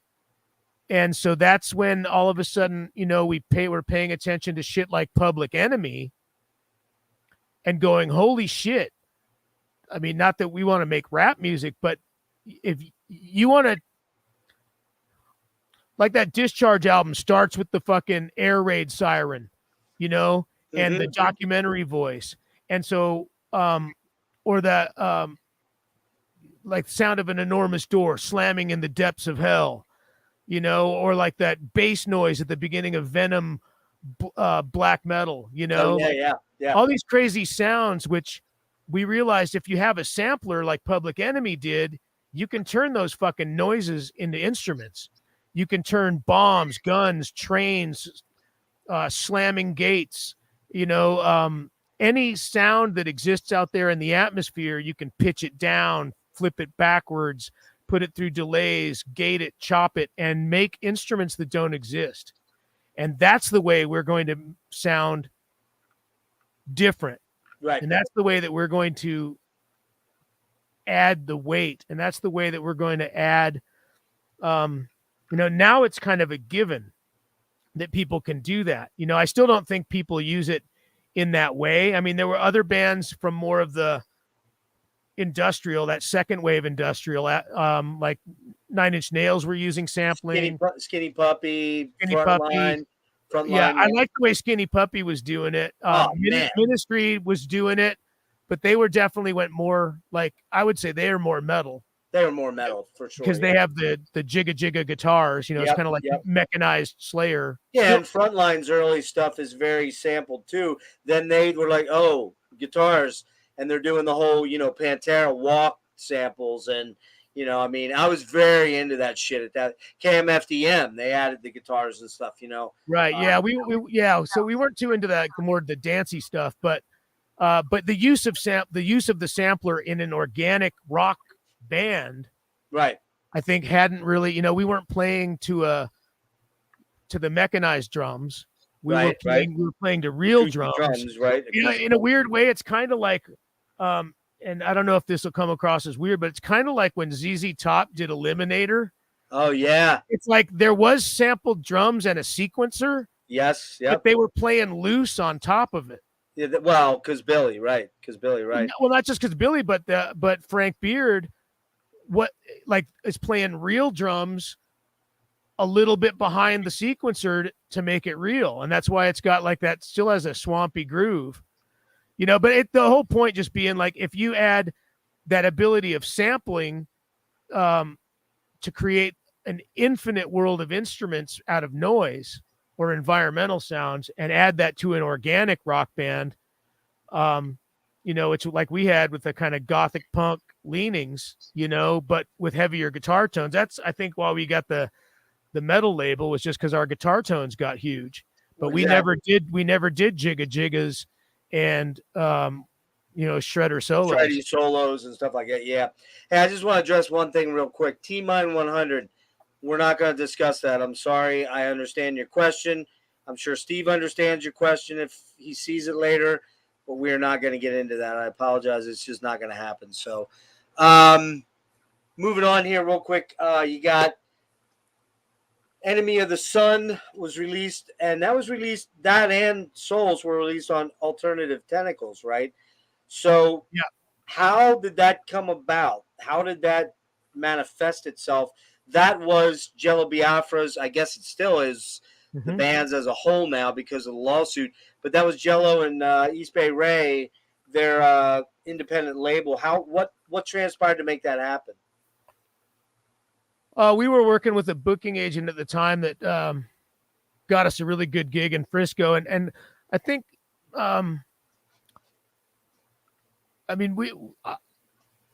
because we were on Lookout, we were all part of that same scene, the same distributor. Okay. Word is Law came out on Lookout Records, and even though Lookout were awesome and cool people, and it was nice to be a part of that scene because that was from the East Bay out there, the DIY thing. But we were still the black sheep sonically. Oh, right. That whole we were the only kind of dark, gnarly band on that label. But Alternative Tentacles was a way more sonically adventurous label. They had put out Amoebics in the United States. They had put out Part-Time Christians. They put out Alice Donut, Zenegeva, Vagtazo Halotkemic, and Zenegeva and Vagtazo Halotkemic, VHK from Hungary.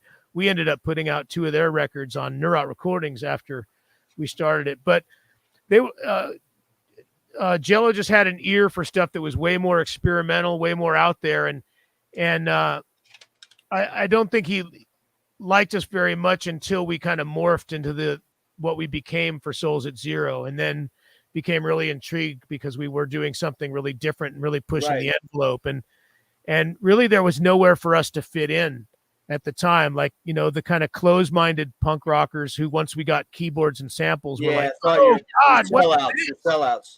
Yeah. So I remember somebody going, "What's that? Faith No More?" And yeah, right. And then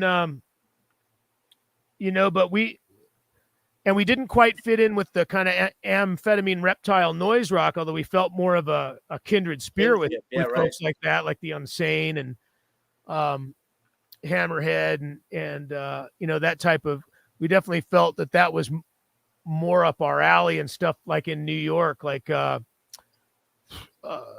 of course, Old Swans was always a huge influence, and that I think that becomes obvious as we go on later records. But Cop Shoot Cop was a great band that so we felt more and we didn't really fit in anywhere, but somewhere like we were and there was a lot of bands from Texas too. Like, Butthole Surfers, obviously they did the multimedia projections. There were bands like Ed Hall was doing that as well. Crazy projections. A lot of the, I think the label was called Crust. Band from Houston called Pain Teens. We had kind of a kinship with, and they played along with loops and samples, but they were, again, it was a more interesting time. Things were less categorized into these little like-minded genre thing, micro genres. Like there wasn't like, oh, all the bands that sound like NoFX are playing the Warped Tour. All the bands that sound like this, that sound like these metal bands are playing this metal festival. It was all mixed, and I still prefer it that way. Well, let me ask you two things regarding that, and then we'll move on from that. You bring in Simon McElroy, is that his name? Yeah, mutual. We didn't know any keyboard players, so a guy we knew Simon and introduced us, and he had a synthesizer and a sampler, and he wasn't really familiar with the heavier side of our music, but he liked Coil and Throbbing Gristle and Skinny Puppy and stuff like that. So we just kind of dove in and figured it out together. So it was like it was the kind of like the thing like, oh, your parents have a garage we can jam in? Cool, you're in the band, that kind of sort of thing. Basically, yeah, we didn't have a whole lot of options. We didn't have a whole lot of options, We just started putting up synthesizers and running them through distortion pedals and sampling weird shit and seeing how it goes. Now, did you do a lot of touring and on this album, and before you actually went to Alternative Tentacles with that, did you guys do any kind of demoing, sending demos out to like major labels at all, or was that like so out of the wheelhouse you didn't even think about that? Yeah, that was way out of the wheelhouse. Okay. First of all, we wouldn't have sent demos to a major label. I was thinking that. And third of all, there's no way we have thought any was possible, nor did we have like managers or any of that kind of shit. Right. So it was literally just like we were playing the new songs live. Like we had an awkward kind of set at the time, which was half Pain of Mind, Word is Law, and half the new material. Yeah. And are you mainly playing locally in Cali and the West Coast, or are you getting out in the Midwest at all? In the in-between stage, we were, on Word is Law, we did the whole United States. Okay. And we're talking a van tour with just. We're talking a short van bought from a school district, spray rattle canned white. Yeah. And all your gear's trucking in the back and a counting change. Trainer. Saving quarters for the payphone to call for directions. Yeah, this is all pre-cell phones, right? Yeah. No GPS. This was maps and payphones. And no GPS.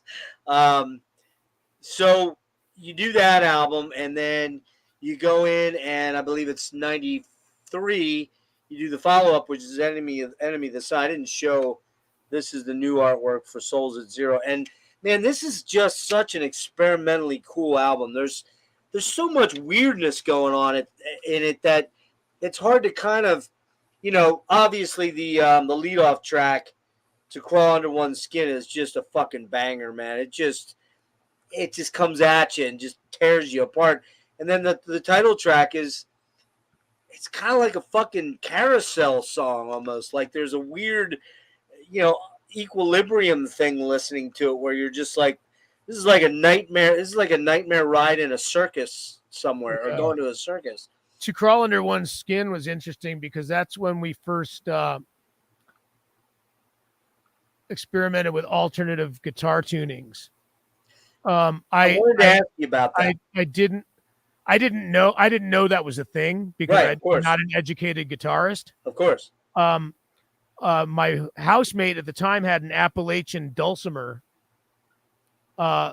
laying there in the living room, and some shitty little keyboard, like synthesizer. Actually, it was probably a great synthesizer. I just didn't know it at the time. Probably worth a lot of money now. Yeah.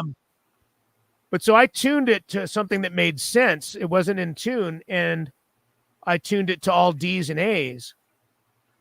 The dulcimer, and that sounded pretty good. you know, and that's where I came up with that just kind of 3-chord, like blang, blang, blang, which became 2 crawl. And I'm like, I wrote the riff on this fucking dulcimer. I'm like, oh shit, how am I going to do that? Couldn't figure it out in standard tuning. And then I dropped the D, and I changed it all to D's and A's except for the G string. And I didn't know Dadgad was a thing. Like, you know, Okay, then I found, then somebody go, oh yeah, well, Jimmy Page used that. I'm like, yeah. Oh, you know, I did not know. And So wait, so that was what you were playing on that album? You're playing Dadgad? That album is Dadgad and standard mix, probably about 50. Yeah, no, there was only a few Dadgad songs on that one. And then by the next record, from that next record on, it's all Dadgad and Adgad. No kidding. No kidding. That's your basic tuning setup right there for all the songs. Okay, I got to try that because it's tricky when you're trying to hear it. I'm always trying to hear. I can usually figure most tunings out, but when they're strangely unique like that, or like Nick Drake tunings where he's all over the over the map, it's hard to hear those, man. I mean, and I'm a pretty decent guitarist, and I do play around with tunings, but like I always was trying to figure out, and I'm glad you brought that up because I did want to ask you that. So just a couple more things real quick. We'll move on from that. But these 2 albums, talking about this and Enemy of the Sun, which, by the way, check this shit out. Nice. That is an OG Enemy of the Sun shirt, man. It's beat to hell, and I only sleep in it because it's pretty had. But that's OG shit right there. One of my 4 Neurosis shirts. Nice. I've got that, and I've got Times of Grace up there actually drying right now. And then one I think this was a special one you guys put out. That was a 30th anniversary. Yeah, 30th anniversary one. Yeah.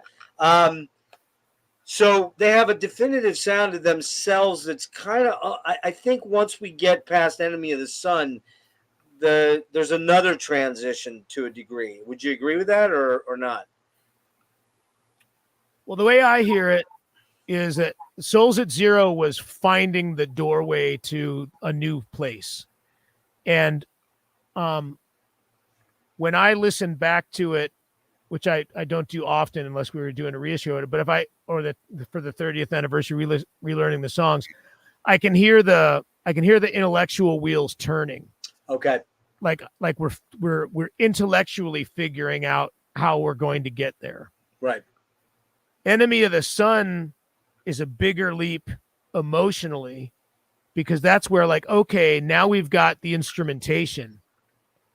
Now the instrumentation is down, but now we're adding the percussion element, the drumming, tribal drumming, and we're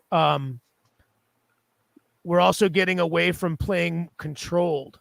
We learned from touring Souls at Zero that if you can get to a trance state and actually play kind of recklessly, and you can play with abandon, and you can not be worried about making a mistake, but more worried about delivering the emotional power. Yeah, tapping into an energy, right? Right. And so really Enemy of the Sun is where we learned that. And that was an equal door to step through. Okay, so how I'm looking at my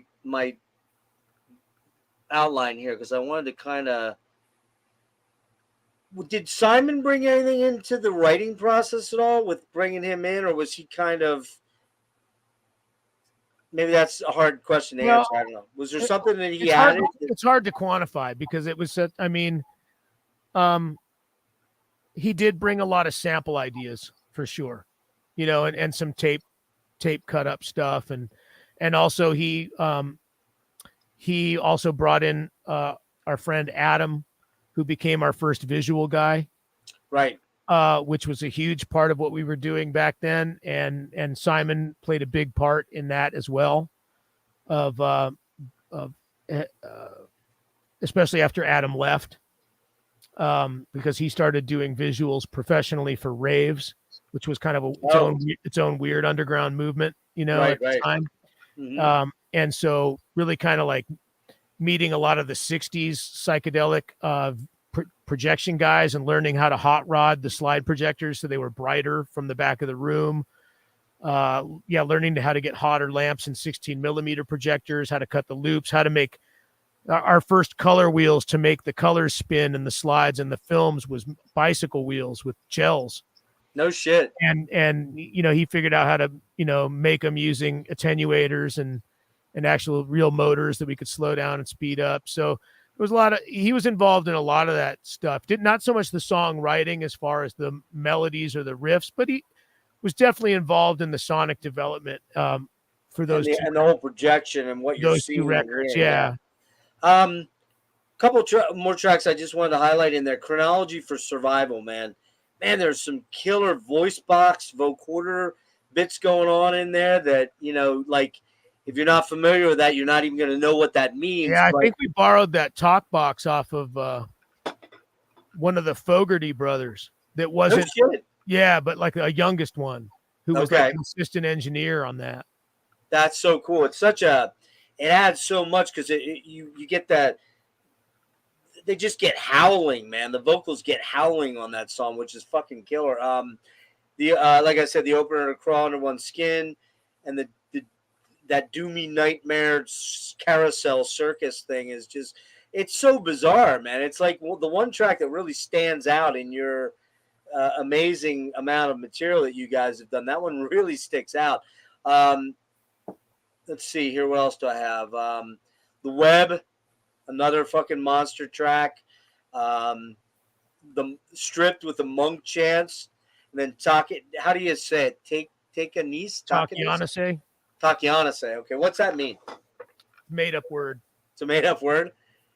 Okay, that's a monster track too. So was there a tremendous amount of overdubbing going on with these songs, or did you have them? That's how the band played it. No shit. Yeah, that's how I think because we didn't know any better, like on that, we might have double tracked a guitar here or there, but we ended up realizing that double track guitars sounded weaker than, especially if you have more than one guitarist. It's like it turns into a sponge, you know. It becomes less defined. Was there careful here? So it was a 24 track recording. Okay. And it was full, but there was, you know, between two guitars and the drums and bass and three vocals, and like this a couple.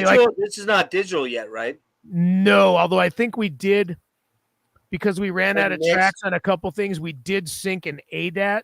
Okay. To the 24 track 2-inch. Yep. Which we learned in later years was totally unnecessary. We just needed to make some commitments earlier on, because once we got with Albini, we realized we weren't really overdubbing anything except for the vocals, and that was only because so we could get the performance right in a quiet room without all that noise happening. But right, every record starting with Times of Grace was just the live band in the room, and that was it. No shit. So you were pretty well rehearsed at that point when you went into recording them. Yeah, I mean we don't have money, so you got to know you're not going to fuck around in the studio. Yeah. You know, we wasted a lot of time on Through Silver and Blood just because we didn't know any better. But Enemy of the Sun was done fast. Souls at Zero was done fast. All of them were done fast. I mean, even Fires Within Fires, the last one, we recorded and mixed it in 6 days. Seriously? Mm-hmm. Holy shit, man, that's crazy. Was not that easy, you know, 2 songs a day. Well, regarding guitars, and carefully, I'm going to say this, are you on one side and the other guy on the other side, or? Yeah, it's 2 guitarists panned. Yeah. Okay, they're panned. All right. So on Enemy of the Sun, you guys take what I kind of say it's a murkier, doomy, sort of dirgy, tribalistic sort of thing that you're moving in. Clearly, the last track is very much in that vein. Was there does the term, you know, a lot of times you guys get pegged as sludge metal. You hate that, I'm thinking, right? It's just, I mean, what does it mean? What does it mean? Yeah, I don't know what that means either. I don't quite get it. And a lot of the writers and things say, well, they're the godfathers of sludge, but yet I don't know. I mean, Melvin. I don't even know. I Hate God, maybe. I Hate God, Melvins. I don't. Yeah. So I don't even think of one that doesn't really resonate. I don't know. It doesn't resonate. Yeah. I mean, we did play shows with I Hate God and Buzz Oven and stuff like that, which, but I understand critics and writers, they need descriptors they need signposts in order to point people in the right direction. I just think most of them miss the mark when you really come down to most music, Yeah. It is a difficult thing. I mean, that's why I don't really do a lot of review stuff on my channel, because it's just my personal take on it. And I don't know that anyone else is going to connect the same way that I might connect with something. You know what I mean? Yeah. It's intensely personal, Yeah. And it's very subjective, it's not an objective thing. Talk about the cover a little bit. The cover is very unique. It's probably my favorite cover of all and I like all your covers, but that one in particular really grabs me. What was and a further question, was it always which cover are you talking about? Enemy. Okay. Is it always been a collective decision what the artwork's going to be, or? Sure. Yeah. Okay. Probably don't need to ask that kind of question anymore. I think it's always going to be a collective answer. Yeah. Yep. Yeah, that was the early days of digital art. And we found the picture of that statue in a photography book of like haunted places in England or something like that. Right. And again, Simon knew a guy who was doing a lot of electronic album covers, who did the front cover. He kind of put all that rust texture. Yeah. So killer. With it, like kind of fire and rust. And then the back cover, I sat and worked with a friend of mine. Yeah. There's the front and the back right there. The back cover with Quetzalcoatl, the Aztec Union of Sun and Sky gods there. Right. With the knives, were just various images we took from different spots. And again, Michael Whitney was a guy early on in the kind of Silicon Valley tech world who understood how to use early versions of this digital stuff and was able to kind of cut that out and put it together for us. But it was still kind of the age where you still had to turn in physical films. You didn't. Oh, right. Turning in files. Exactly. You weren't emailing shit, right? Even doing it there, then you had to take it somewhere and pay hundreds of dollars to get the films printed of that file, and to do it in a high enough resolution to not look like shit was a big deal. Right. Yeah. Where was that recorded at? And who did you produce? You self-produced that, right? I'd say we've never had a producer. We've had engineers. Ah. Right. And Albini's an amazing engineer. He's credited as being a co-producer, but I get what you're saying. Yeah. He's not. Yeah. And he'll be the one to say he never wants a production credit. Right. A producer is somebody that gives you input on your music.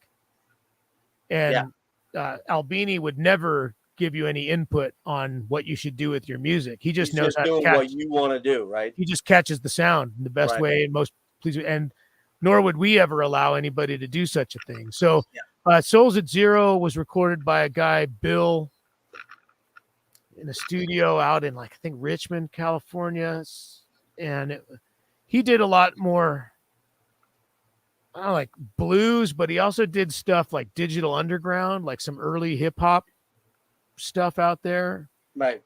But that was kind of weird. That was just whoever we found. We didn't know that much about recording. And then Billy Anderson did Enemy of the Sun and then Souls at Zero. And he was more like our age, one of us. Yeah. He had recorded the Melvins. He was working at Razor's Edge Studio, which is where we recorded Enemy of the Sun. He was also doing sound. I think we met him. He was doing sound at the Kennel Club one night when we were playing there, and you know, that was a really fulfilling time doing those records. I'm assuming, you know, you're not getting giant budgets from Alternative Tentacles. They're giving you a couple grand maybe or something, right? Yeah, but you know, but to Jello's credit, he always wanted to make sure it was done right. You know, okay. It wasn't, these weren't big budgets, but they were involved in smart decision making, you know, wanting to make sure that it sounded good. Right. So your experience with Jello was pretty good overall then, and as a whole then? Mm-hmm, for sure. Yeah, we owe a lot of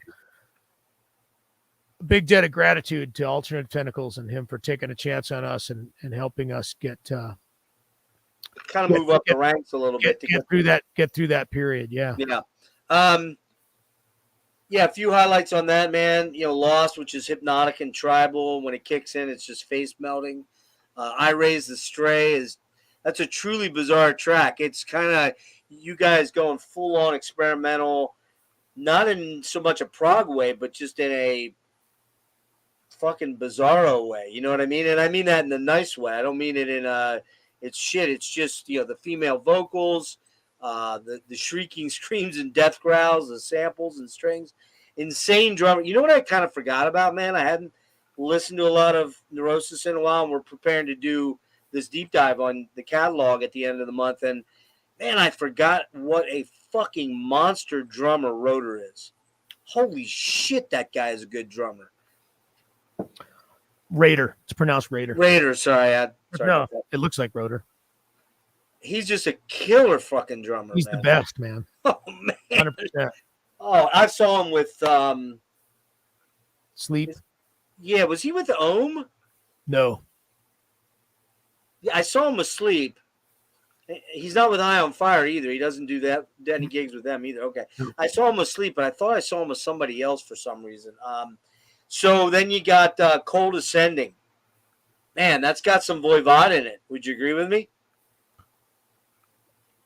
I'm having a hard time remembering. Trying to remember the song. Yeah. It's very Voivodian moments in the second half of the song. The guitars, the final, and then the final, you know, the hippie drum circle song, as I like to call it, which is the last song, Cleanse, which is, what were you guys thinking?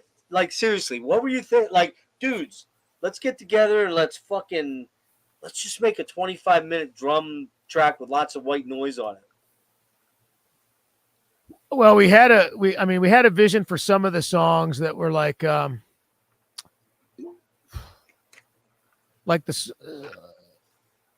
song Enemy of the Sun. I believe, you know, the whole kind of idea was being lost in the woods in some dark altered state. You know, vibe wise, not necessarily content wise, lyrically, but just vibe wise. Hope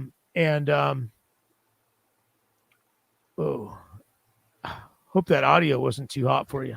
No, you're fine. This whole time. Nope, it's fine. But we started integrating drums into the actual songs, you know. We would alternate playing guitar and drums within the verses. Yep. You know. I've seen you live. I've seen it done. Yeah. So it's kind of carrying that into the extreme. Yeah. I mean, you know, we were really influenced by a band that was playing around a lot at the time called Crash Worship, which was pretty much only noise and percussion. Okay. And a little bit of throbbing gristle, sort of, kind of. Beyond that, yeah. Noise and percussion and some ancient pagan tribal ritual, you know. Yeah, which that song reminds me a bit blood, of. Fire, fruit, nudity. Yeah. You know, there's no differentiation between the audience and the group. That kind. So them and listening to a lot of percussive music at the time, like a lot of African percussion and Moroccan stuff and South American stuff, and not that we became proficient at any of that, but just finding different beats and different rhythms and the entire idea was trance states, you know. Yeah. If playing a riff 4 times felt good. What is it like playing it 32 times? Yeah. And then if playing drums for a minute, you know, gets your heart rate up and get you pumped, what's playing drums for half an hour feel like? You know? Yeah. Where can you go and where can you take it? And so just pushing those kind of boundaries. things weren't happening in. I don't think we invented any of that stuff, but we combined a lot of our influences into something unique that wasn't happening in the circles that we were playing in. Well, yeah, certainly not in a quote unquote metal, hard rock metal band. Which we still didn't enter any sort of metal world. I know. Until after we signed to Relapse, and that was probably only because that was a metal label. Right. Yeah. We're almost there with that. I just wanted to note here, final question, and one I think that'll be answered. What were the details behind that super cool play the same album thing and hear complementary things that you did with Call to Luna? Is that where you're playing simultaneously albums, dude? I'm not we sure. never did anything with Cult of Luna. Yeah, I'm not sure what you meant by that. Tribes of Neurot. Tribes of Neurot? I mean, that was our. At the same time we were getting more experimental, we were also formed our own kind of noise project called Tribes of Neurot, which is probably what he's referring to. Yeah, that's around 99, 2000, right? 90. Well, we were doing that back in 96. Oh, you were? Okay. Yeah, because before we put out Through Silver and Blood on Relapse, right? First we put out Silver Blood Transmission, which was a Tribes of Neurot record. We put that out, I think, in 95 on Relapse, on a release, their kind of noise issue, because they were doing a lot. They were the first metal label to kind of start putting out Japanese noise. Yeah, they had a noise thing with like Psy and so we gave them a Tribes of Neurot record. Okay. Who was in? Was it all of you guys core members were in Neurot as well? It was any combination of us. Friends, it was no rules. Yeah, there was no rules. And then what he's referring to is the Times of Grace and Grace albums that were designed to play simultaneously. Yeah, I've never done that, dude. I've never done it. I'll have to try it one of these days. But I just wanted to say a special hello to my daughter. This is Maddie Moons. That's her name. That's Maddie. How you doing, babe? I gotta send you some of her stuff, dude. She's a budding musician herself. Pretty cool. She's very much in the Marissa Nadler sort of vein. Very, very cool stuff. Cool. So, yeah, you signed to Relapse, which most associate with extreme metal for recording and releases through Silver and Blood. Was that – talk me about how that happened. Like what was going on that made you go, okay, well, let's go that route with Relapse? Because, as you said, they're a metal label, and I don't think you guys look at yourself – as a strictly metal band. And of course they had like a lot of death metal and, you know, really extreme stuff. What was going on? Did you have other offers? Were other labels sniffing around to pull you in, like Metal Blade and stuff like that? I mean, what was going on with that?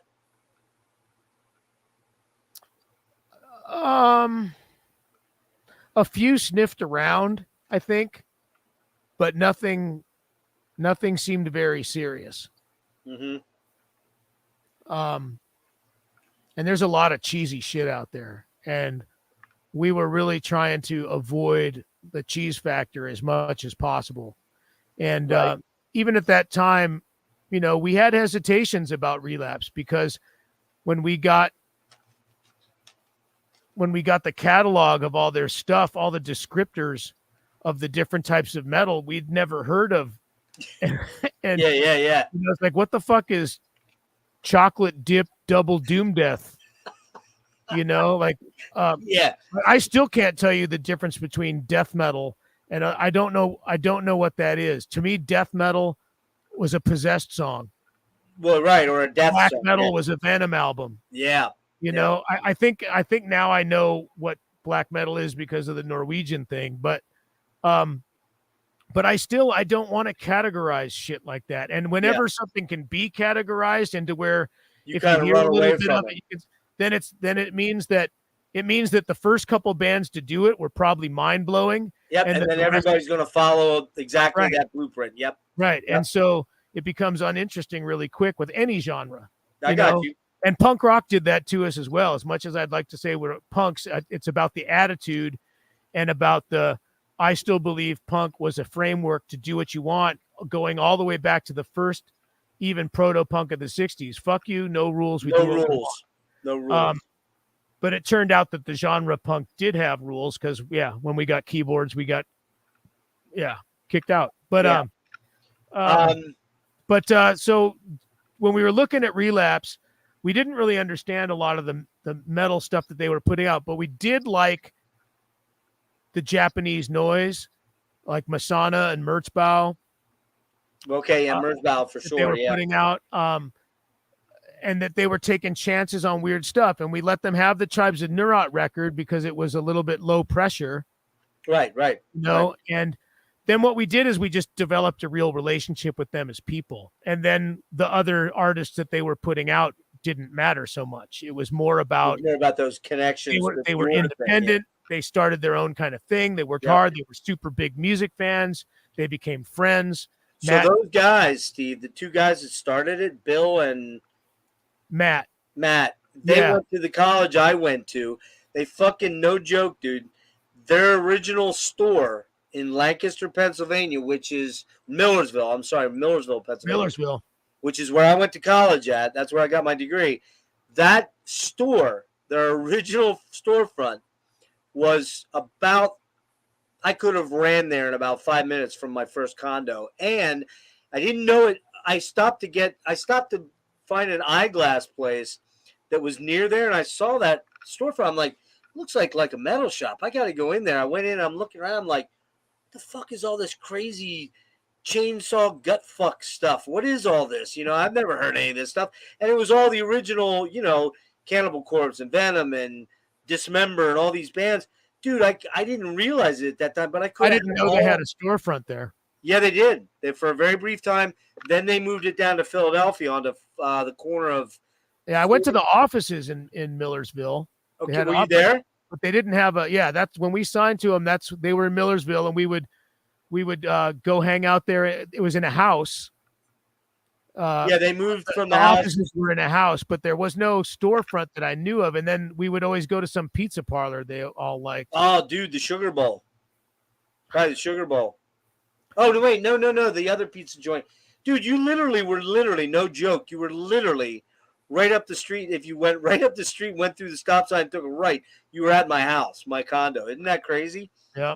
But so yeah, those guys, they take you in. They say, look, we're not going to change you. Do what you do. And nobody really says that anyway, unless you're like a major label band. Nobody wants to have an opinion on your shit that I know of.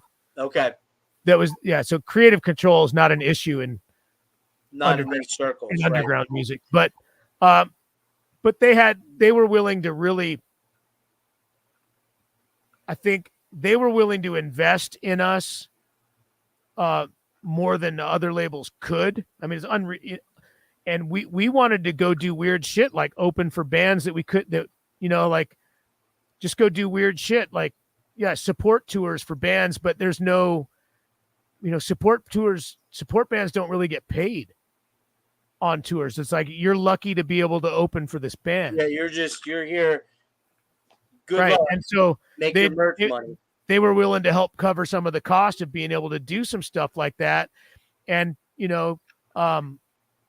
spending a lot on advertising, and they wanted to grow as a label. And they also wanted street cred outside of the metal world. Right.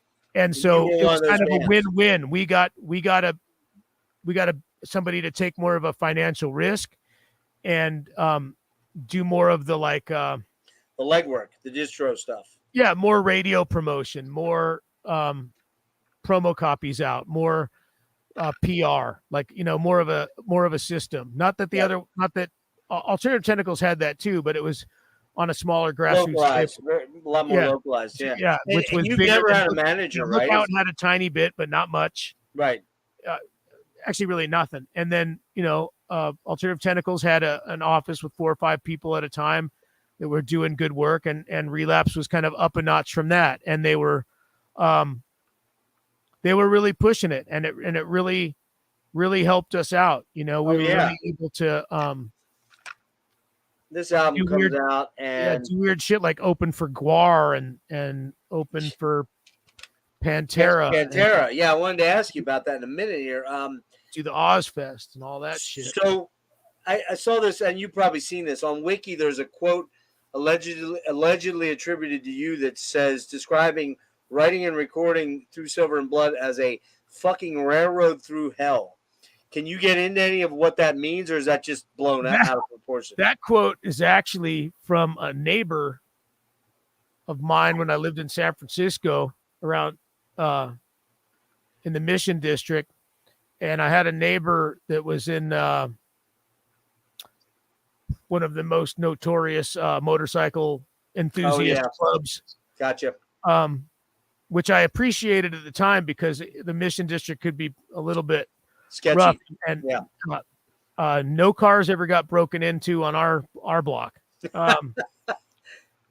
But he always saw me carrying my guitar around or whatever in and out of my house, and asked me about it one day, and so I took him a CD, and then the next time I saw him, he's like, "Fuck, man." I listened to, and he was a dad. He's an older dude with a bunch of kids, just living a family life, not flying the colors on the block and whatnot. Got you.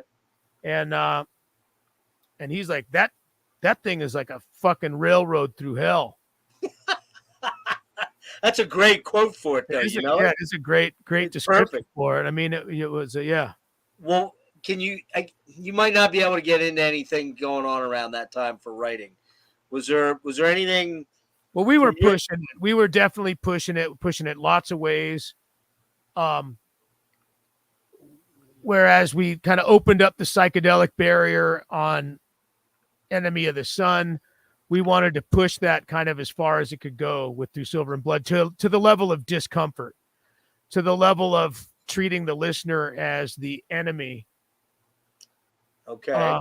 To being, listener abusive, really. And we just pushed every angle that we were like thought of, we exaggerated, and we would like, if we were going to make it soft and anguished, it was as exaggerated as we could make it. If it was going to be dense and claustrophobic, it would be as dense and claustrophobic as we could possibly make it. And that's actually how I see that record, is very dense and claustrophobic. It was shit. Hell yes. It says right here, I wrote, Through Silver's a vicious, crushing beast, but has a lot of pained anguish and reflective, spacious moments. But it opens with there's a lot of industrial type drumming, and it's real drums, as you say. It's not, but it's martial. There's a lot of martial drums. You get what I mean by that. Almost like you're in the military feel to some of this stuff, and tribalistic, of course. And I mean, look, you look at the Sabbathy droning doom of Purify, which is just such a monstrous song. And then it comes in with the fucking bagpipes, man. Whose idea was it to put bagpipes? Oh, and by the way, we should mention, this is, Simon still with you, or did Noah come in yet? Noah joined while we were touring Enemy of the Sun. Okay. So Noah's on board now. Most of the Enemy of the Sun touring was with Noah. Okay. And we brought Noah in. Go get him. That's important. I wanted to get into that. Go ahead. After parting ways with Simon, part of it was we just weren't getting along. We weren't really coming from the same place. We didn't really have. That's where the background of us coming from where we came from in the punk scene and somebody outside of it just didn't mesh. Got it.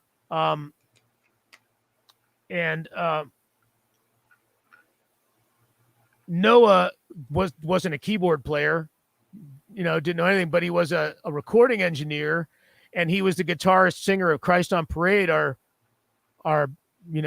buddies, brother sister band, who equally influenced Neurosis as much as anyone else.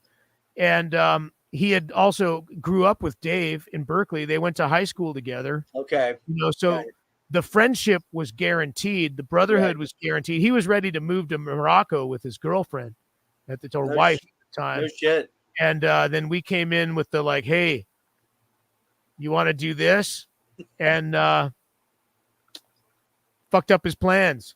Yeah. Yeah, I guess. And so And he comes in not even as a keyboard player, but he's adding treatments and adding a lot to the mix here. yeah, I mean, nothing was like, stuff you need piano lessons for anyway. Wakeman. Yeah, Rick Yeah, Wakeman. no, That's right. it was all just, it was all creative use of sound. And he Atmosphere. understood that bit. He Yeah. understood that, but 100%. And he understood, he wasn't afraid of technology, so. And you guys are all you guys in the band are all pretty much the same age? Yeah, more or less. I mean, back then there was like a couple years. Now to where it doesn't even matter. I think, yeah. Well, yeah. It's like 50, 54 to 50, 51, 54 to 52. Yeah. So you all have a lot of similar interests and similar growing experiences and whatnot. So then you got Locust Star, which is the big, I guess it would almost be a Neurosis hit, kind of, if you want to go there. First video? Is that your first video? Yeah. And I remember seeing that on, if it wasn't Headbangers, it was probably on 120 Minutes back then. Well, we made our own video for it with our former visual guy Adam, because by then we'd moved on to Pete Inc. Right. Being our visual guy, who again like had never done visuals before, but he was a bro.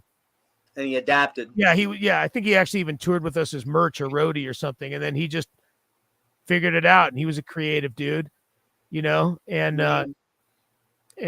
he helped take that to the next level. And so, shit, I just blanked what led me down that one. We were talking about Locust Star and the video. Oh yeah, so we went out into where Noah was living out in kind of a manzanita forest out near the coast. And we went out there and tried to film our own video. We didn't know shit about it, but Adam shot it all on Super 8. Okay. And we edited it together as kind of an official video, hired a video editor, had all the Super 8 transferred to whatever, some sort of digital videotape of the day, and edited a proper video. But I think what actually ended up getting played on 120 Minutes was probably the Ozfest. I think it is. I think you're right. And you guys, so you got Ozfest and Pantera in around this time, and my buddy Nick just popped in and he saw you at that Ozfest, and that's where he became a fan and grabbed Through Silver. What was your experience? What are your thoughts on those two tours? Like what comes to mind when you were you, because you don't strike me as the kind of guys that are going to be on the Pantera bus drinking Blacktooth Grins all night till 6 a.m. But maybe I'm wrong about that. You can either deny or accept. It was a lot of anthropological observation. Oh yeah. I mean, just being able to observe the circus from the inside, you know? I mean, Guar was the first band right before Through Silver and Blood that was bigger than us to take us out on tour. Right. And before that, it was all bands about our size or smaller. Maybe we'd got a big show or not, but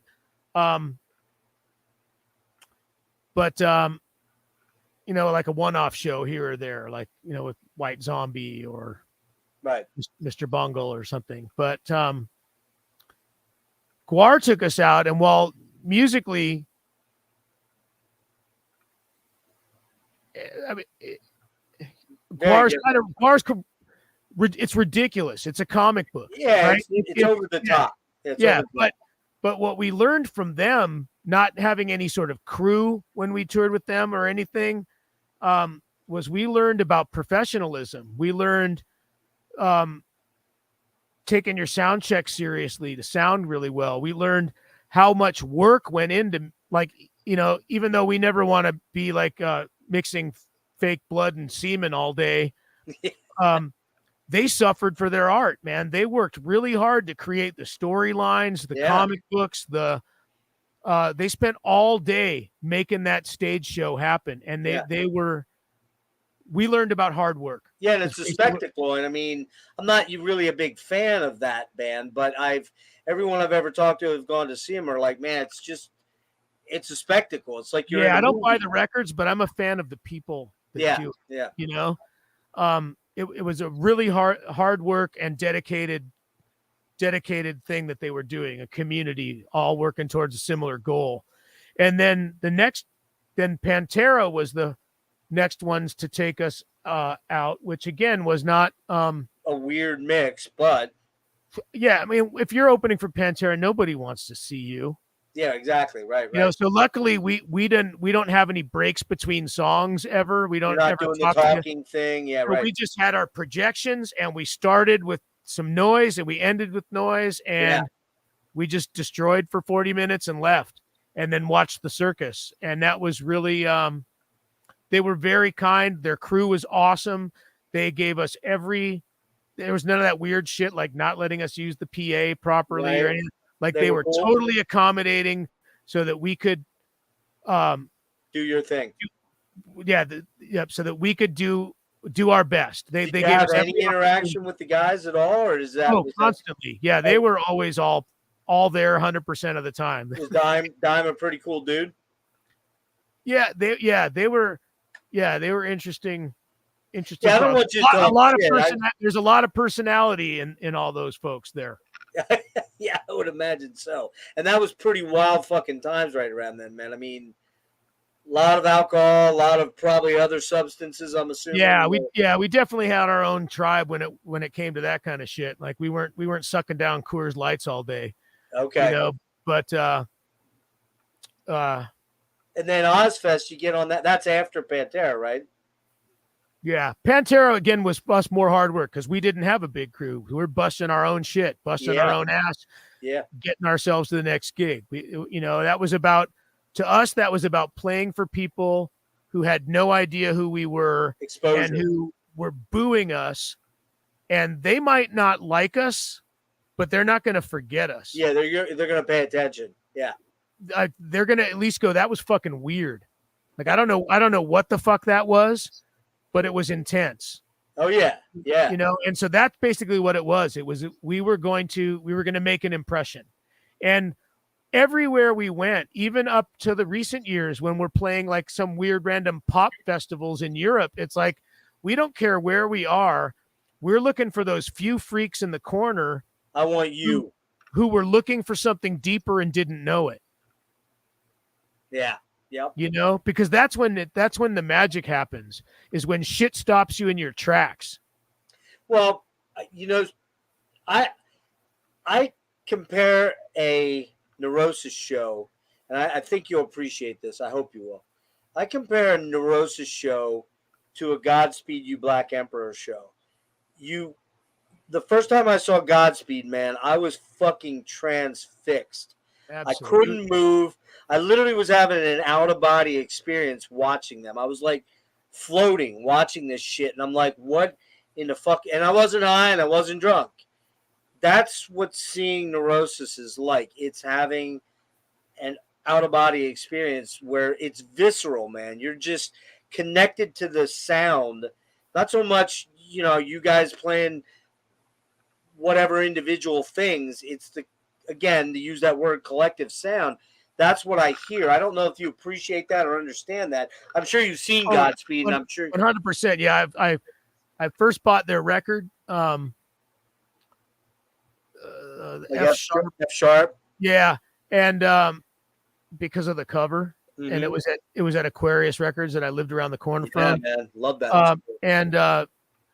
And then I saw them when they came through San Francisco, and the same thing. I was transfixed because obviously I'm interested in the trance-inducing states caused by music. Yeah. And I love how they did that in their own kind of it's like almost like a perfect kind of combination of classical, ambient, and noise all becoming like this one kind of movement. Like they're like an orchestra. Yeah, they build. Yeah. They build and build and build to crescendos and then leave you kind of like exhausted and gasping for air.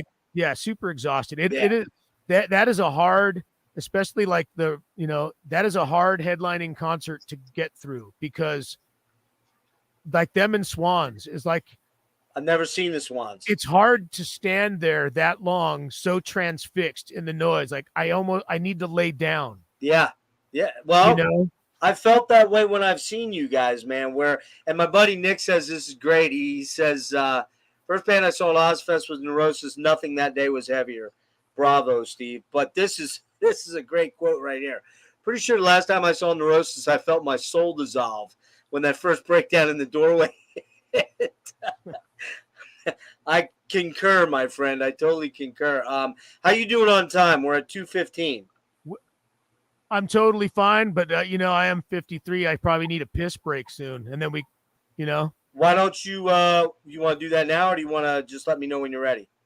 Sure. Yeah, let's do that now. Then that'll be over with. I think I got like about an hour, and I'm going to say an hour, but it might squeak a little past that. Is that cool? Let's do what we need to do. All right, brother.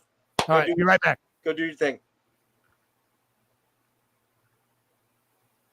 All right, killer interview.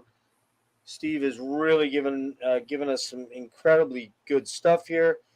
Maddie, if you're watching, love you, baby. You're the best. Nick, love you, baby. No, not really. Just kidding.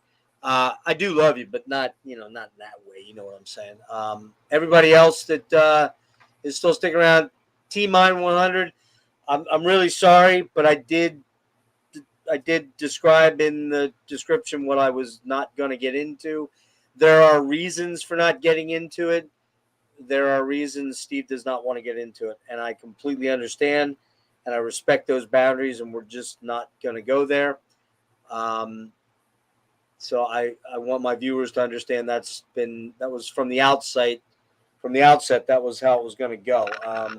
You're getting a lot of other killer stuff here, and there's more to come. So hang loose, because I got at least an hour to go, or maybe, knowing me, an hour and a half. And hopefully Steve can hang in there, because I've got 4 or 5 more albums we want to get to. And just pulling out all the stuff I want to talk about. Appreciate all you that are here. Steve is coming back in a minute. He had to take a potty break quick. I probably ought to too, but I have a sneaky way of doing that without anybody knowing about it. Hey, Evan, what's up, brother? Hate, I tuned in late. Well, look, man, the interview is going to be up, and you'll be totally fine to watch it as it goes. Steve is being a super trooper here to hang in there with me. I hope so far you're enjoying this. We will get into a little bit more here. So, so we talked about Noah and his. First of all, my morbid curiosity wants to know how you can take a piss without anybody knowing while you're doing this. Oh, I have a sneaky leaker sort of kind of thing. I know how it is, because I have my nervous system issue. There's always constant agitation in that area. Like, I always feel like I got to go. Okay. But I got to have an alternative way of doing it. Gotcha. So, all right. But you heard me talking about it. I've got my in-ears in, so you got the in-ears? Okay, shit, man. Good thing I didn't say anything bad about you. Like, man, this guy's being an ant. No, just kidding. So yeah, we talked about Neurosis. We talked about Pantera. We talked about partying. But did you do a Blacktooth Grin? I need to know. Did you do one? I mean, at least one. At least one. Okay, cool. Yeah, I don't think like Dime and Vinnie Paul would let you get away with not having one. I was gonna say, man, you would never get out of there alive if you didn't at least try one, right? Yeah. So that sounds like that was a pretty good time for you guys. Now, the thing that I'm not sure I want to segue into this. I guess I'll just try to ask it this way. So you guys are right now at this point, 97, 98, 99. You're in that gray area of on the cusp of, I hate to use the word, Steve, but mainstream kind of is at least sneaking around. They're sniffing. We're flirting with that like lower tier mainstream metal shit, but really opening for Pantera was just kind of a cool chance to try to gain some new fans, right? You know, and get out and see other parts. It was pretty apparent. It was pretty apparent that like at that time, you know, Metallica had already gone huge, like bigger, nuclear, like right. So kind of Pantera was kind of the biggest. Underground's the wrong word for it. The biggest extreme metal band, I guess. The biggest little metal band, because you also got to keep in mind this during this point in time, you got the Seattle thing happening pretty hard and heavy, and that's where all the nation's attention is on Nirvana and Soundgarden and Alice. Yeah, I think it had already come and gone by then. In some ways, like 96, 97, I think it was. I guess you're right. They're sort of starting to phase out. Yeah, I mean, you know, because we even played with a lot of those bands. Like that was, again, the scenes weren't divided. Like, you know, some of those bands that was all just punk rock back in the time. Like, seriously, like who did you play with from the Seattle scene? Skin Yard. Yep. Which and what were those guys? CZ Records was one of the ones that was kind of looking into us a little bit. 7 Year Bitch. Okay. That was a female band, right? Uh-huh. Yep. Mm-hmm. And but I mean, did you do any shows with some of the biggers like Soundgarden and didn't play with Soundgarden, Mudhoney, or Nirvana? Okay. Or like Alice? Because Alice was and they were kind of different. They were always kind of mainstream metal. Well, they were more in a way. Yeah, they were more like a metal band than they were a Seattle band. Yeah, really. But they just happened to be in Seattle. Yeah, but yeah. So I mean, after going with Pantera, then that Ozfest opportunity came up, and really the only reason why we did that because it was a ridiculous thing to do. Okay, you're going to play 2 20-minute sets a day, most of the time in daylight. Parking lots. Yeah, and back then our visuals was 100% requirement. Yeah, right. We weren't playing without them. So what we did instead was I laid out some like propaganda leaflets that were just like strange collages with weird statements on them with our address on the back. Oh. You know? And so people would write in and we'd send them our psychedelic catalog of merch and weird collage art. And but you don't have Neurot yet. Neurot's not yet. No, but we had a mail order out of my house. Right. But the reason why we did Ozfest was because it was Black Sabbath was doing their reunion. Oh yeah, that's right. And so we did it so that we could watch Black Sabbath every day for a month. I mean, really, for us, it was like summer camp because we were a van touring band. We weren't all the other bands, even the little ones that were on this little side stage with us. We're all in buses being paid for by somebody. Shit tons of money being blown. We were in our shitty van. No kidding. Waking up early because it was hot as fuck in there, you know, and driving ourselves. And how old are you at this point in time? You're what, about 30? 26, 27. Okay, late 20s? 27, 28. Wow. And you know, we were wearing the same clothes. Like it should seem obvious to coming from punk rockers, whatever, like, but people were wearing like tracksuits during the day and then like change into their jeans and t-shirts to play on stage. And, into their rock outfits, right? You guys are doing the same thing. Yeah, didn't change our clothes, but did you guys have like a lot of internal discussions about whether you really wanted to do this or not? Like we wanted to watch Black Sabbath, and that was it. That was and so what made it was kind of like summer camp because we could always go get a shower in the backstage. Yeah, and they had a catering tent, and you get catering. Yeah. So like, whoa, fuck, we get to eat, and I might see Tony Iommi.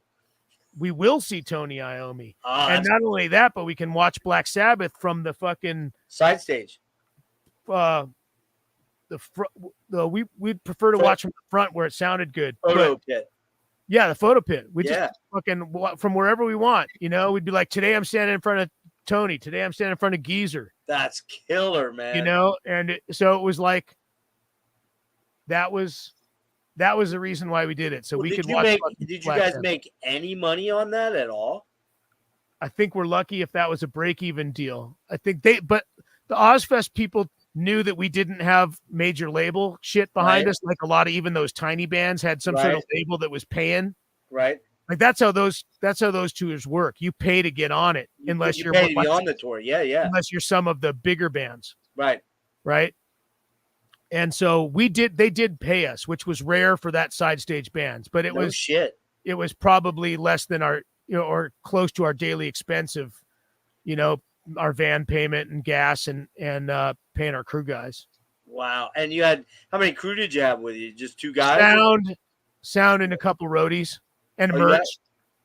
And sound, tour manager, a couple roadies and merch. So, Sharon's notoriously kind of thought of as a siphon for cash, right? But she was pretty cool with you guys as far as like merch.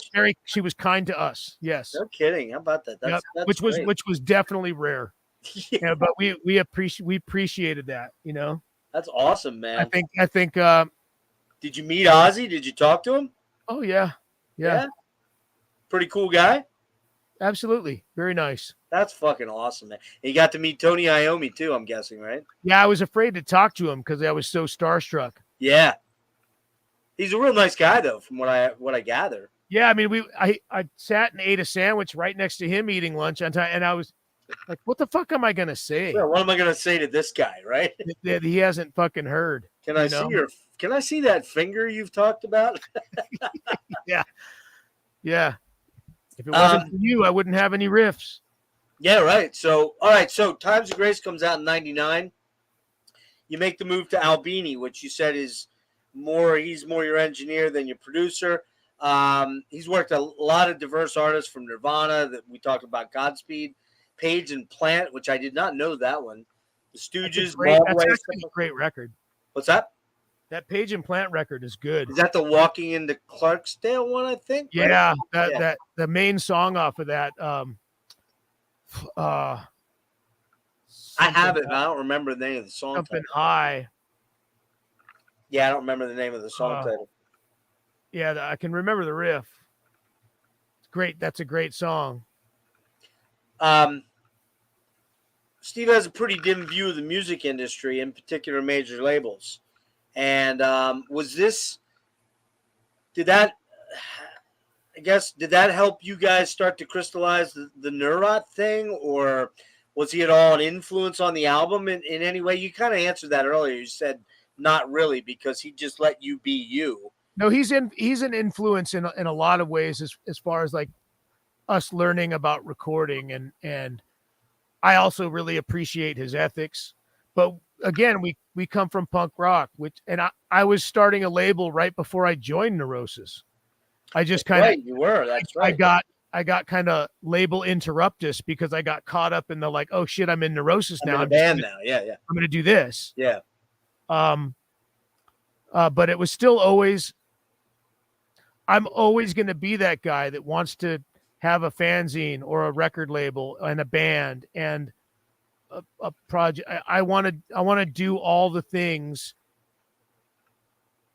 that I loved growing up doing and seeing in underground art and music. I want to be a part of that, like I did a fanzine in high school. Now I'm putting out poetry books. I mean, it's like, I put out my first 7-inch kind of half-assedly, but then, Neurot Recordings is 15 feet over there.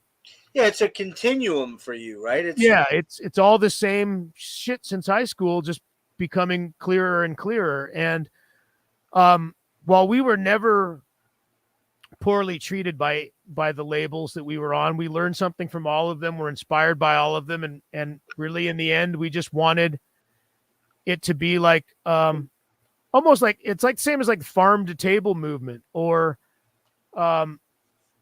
arts and crafts movement of the early 1900s. It's like you buy the art from the artisan, Right, right.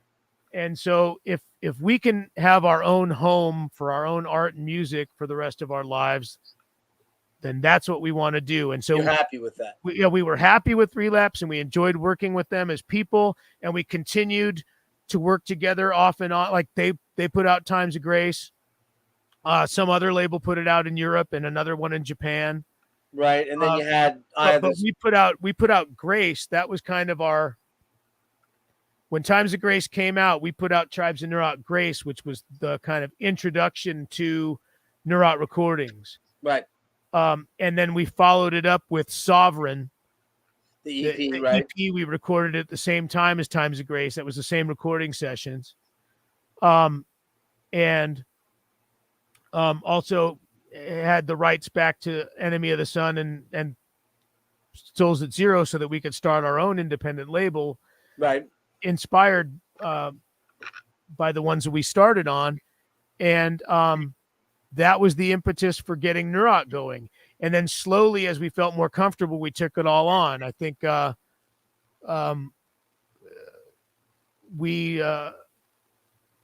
see. So Times of Grace, then so Sovereign we put out ourselves. Right. Mm-hmm.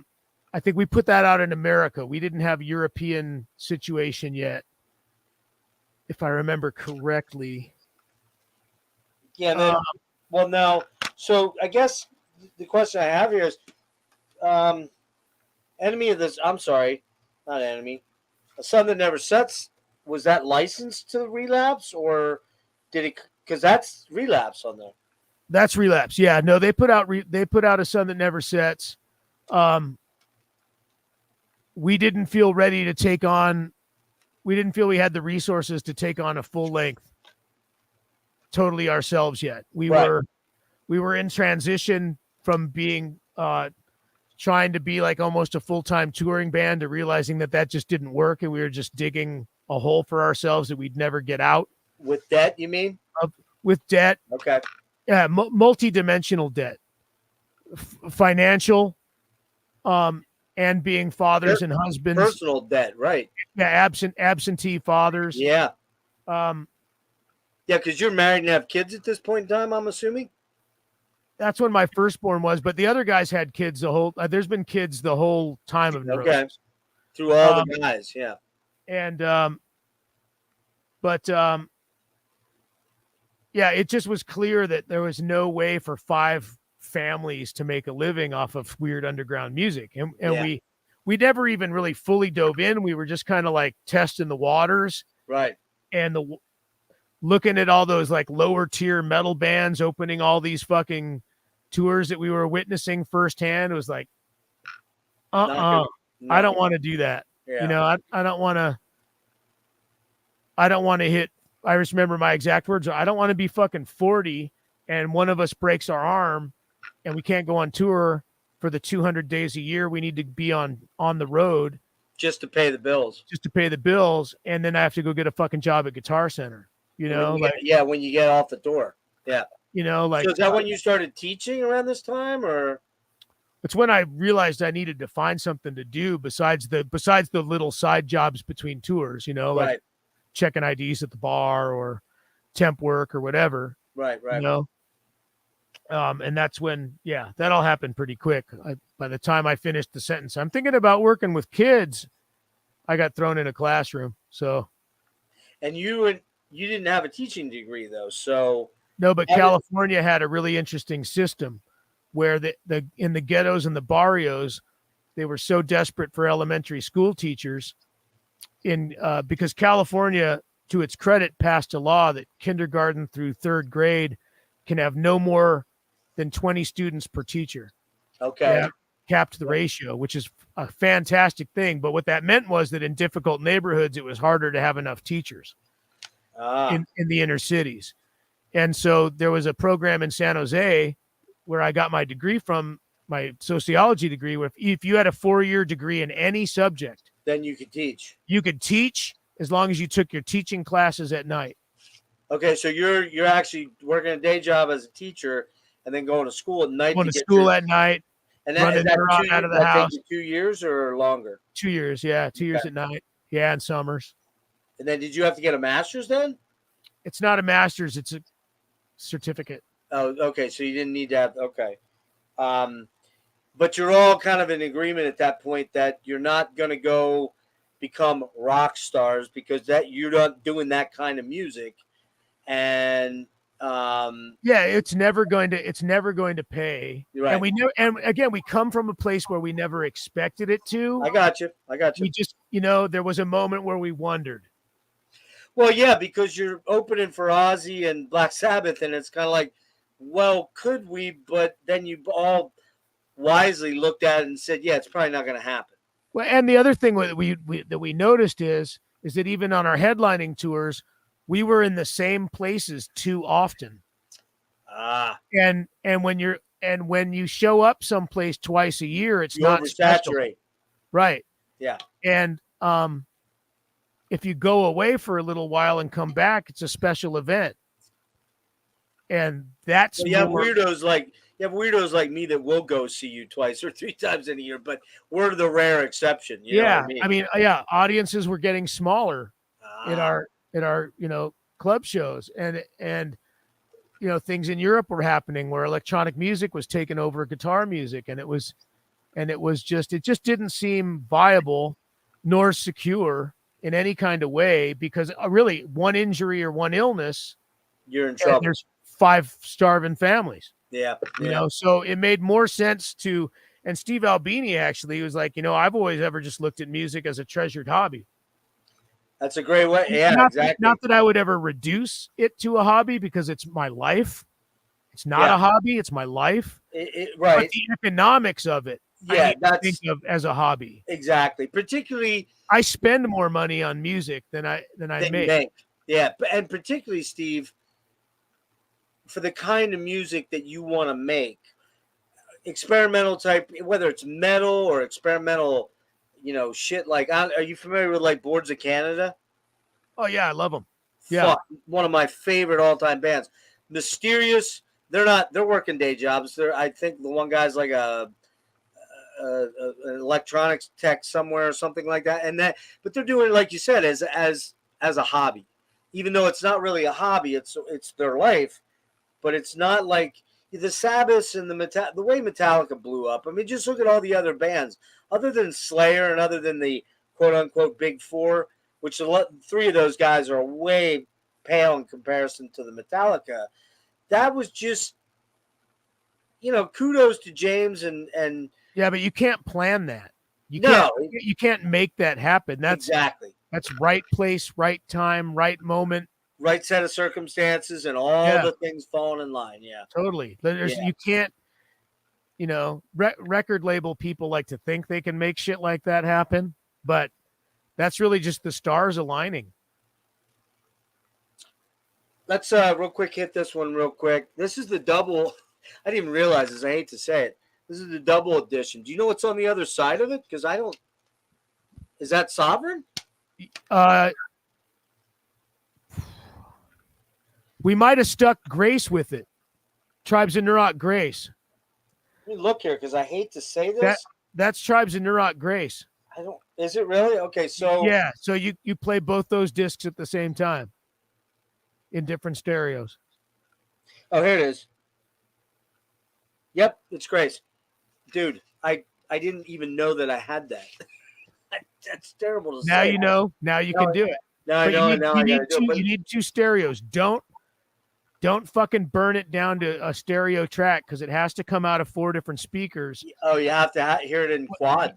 Well, it's because the rock record has to come out of 1 pair, and then the atmospheric needs to come out of a different pair, or it all step on each other. I got to try that. I think Nick's done that before. If I'm wrong. Yeah, just don't collapse it down to stereo, or you lose the whole effect. Okay, so wait a minute. Even if it's 2 boom boxes. T-Mine 100 keeps asking me. T-Mine said, never mind. It's called a Luna, or Tribes of Neurot, which is what you said. You thought he was talking about Tribes of Neurot. But I don't know what you're saying when you're saying you've been asking all night. I'm confused about that. He's talking about the times of grace and grace. Oh, he's talking about grace and okay, yeah. So 2 albums played at the same time. You're the only person who remembers this. No, you're not. Steve remembers it. He created it. I just was confused with what you were trying to ask there. Was the inspiration from Flaming Lips? I think they did do that, didn't they? That was definitely, they did a 4 CD. Yeah. Like the initial inspiration wasn't necessarily from Flaming Lips, but the mechanics was.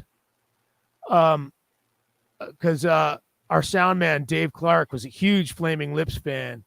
And we asked him to join in on this with us. And so when we were brainstorming, we were like, how is this going to work? You know, there aren't quad systems anymore, so it's not going to be in sync rhythmically, right? So the thing about the Flaming Lips Zyreka one is that it wasn't rhythm dependent. And so basically the discs have, you can be off by a few seconds either direction. And but you're not really going to notice. It won't be a problem. It'll just be different. You'll never get the same, you know, you count down and try to start them at the same time. Yeah, right. But it's got milliseconds of time. It's got leeway. You know, it's not, the Tribes and Neurot version is not rhythmic. It's in key. It's got sounds related to, it's got words and narration that add to the text. It's got things that linger in the background and are very subtle, and things that come to the front, like when the Neurosis album dips down low, it has something that comes up to the front, swells, right, and gets noticed. That was one of my most satisfying moments, was when we finished getting those things together. So in a weird way, Steve, it's kind of like Atmos or 5.1 before that shit was real, right? You know what I mean? Yeah, I mean, technically it's like quad, but yeah, it's like the old Pink Floyd quad, right? recording. But instead of one record pulled apart to 4, it's 2 different stereo records that complement each other. Yeah. As opposed to one distilled into. And 4. I actually really like the Tribes and Neurot record. I mean, I don't listen to Neurosis. That's like, just can't do it ego wise or whatever. You know, no, I got you. Horrible, but because that Tribes and Neurot record is so, it's not composed like music. You know, it's different. I can listen to that because it doesn't feel like we made it. It feels like it just kind of appeared. Yeah, he's saying thanks for speaking on this at length. Yeah, man. Ryan, no, that's not going to be on YouTube because you can't get the same experience. Because I think people have posted it, but when you collapse it into stereo, so it's not going to be the same thing. Yeah, when you collapse it to stereo, you miss out on the whole 3-dimensional space aspect of it. And like just 2 systems, you know, your home stereo and a boombox, or your home stereo and, God, unfortunately most people listen on computer speakers these days, which is fucking garbage. Go buy a real stereo, you fucking people. But just 2 systems. Get together with a friend, you know, turn off the lights and put your 2 stereos together one night and smoke something maybe. Whatever gets you there. Nick says, don't let any of the Tribes and Neurot stuff. I don't either, and I feel pretty stupid because I'm interviewing the guy that's behind it all. I've known about it forever, but I'll have to pick up a lot of stuff coming up here, Steve. I got a feeling I'm going to have to be hooking up with you. Well, it's the year 2023. It's all free on Spotify. Yeah, it is, and that's not how I roll, dude. You can see that's not how I roll, okay? Right. I've got hundreds of dollars invested. I buy physical too, man. But when I'm in the car, unfortunately, convenience is ruling our lives. It is. It's like these things. Like I feel like I'm losing an. Here's a question: did you record or compose at the same time as Tribes and Neurot? Yes. So we actually set up a small studio while we were recording Times of Grace in the main studio there, and Sovereign. We recorded both.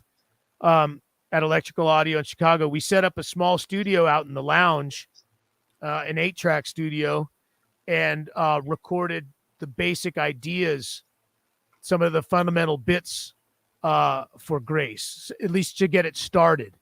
And then when we got home, We did it in our home studios. We did all the tracking and collecting of stuff in our home studios, recording on cassette, ADAT, half-inch 8-track, all these different formats that we had in our home studios, and then combined it into our friends.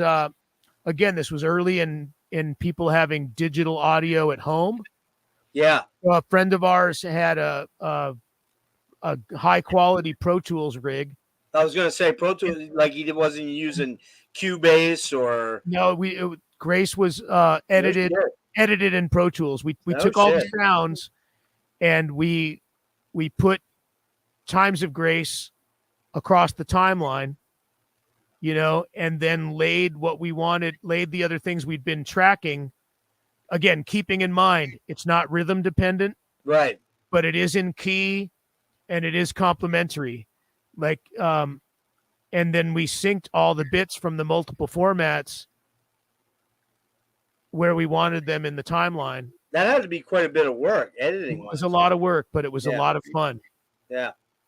How proficient are you on like Pro Tools? Is that something you're getting better at? You have a Pro Tools rig at home there? I do have a Pro Tools rig.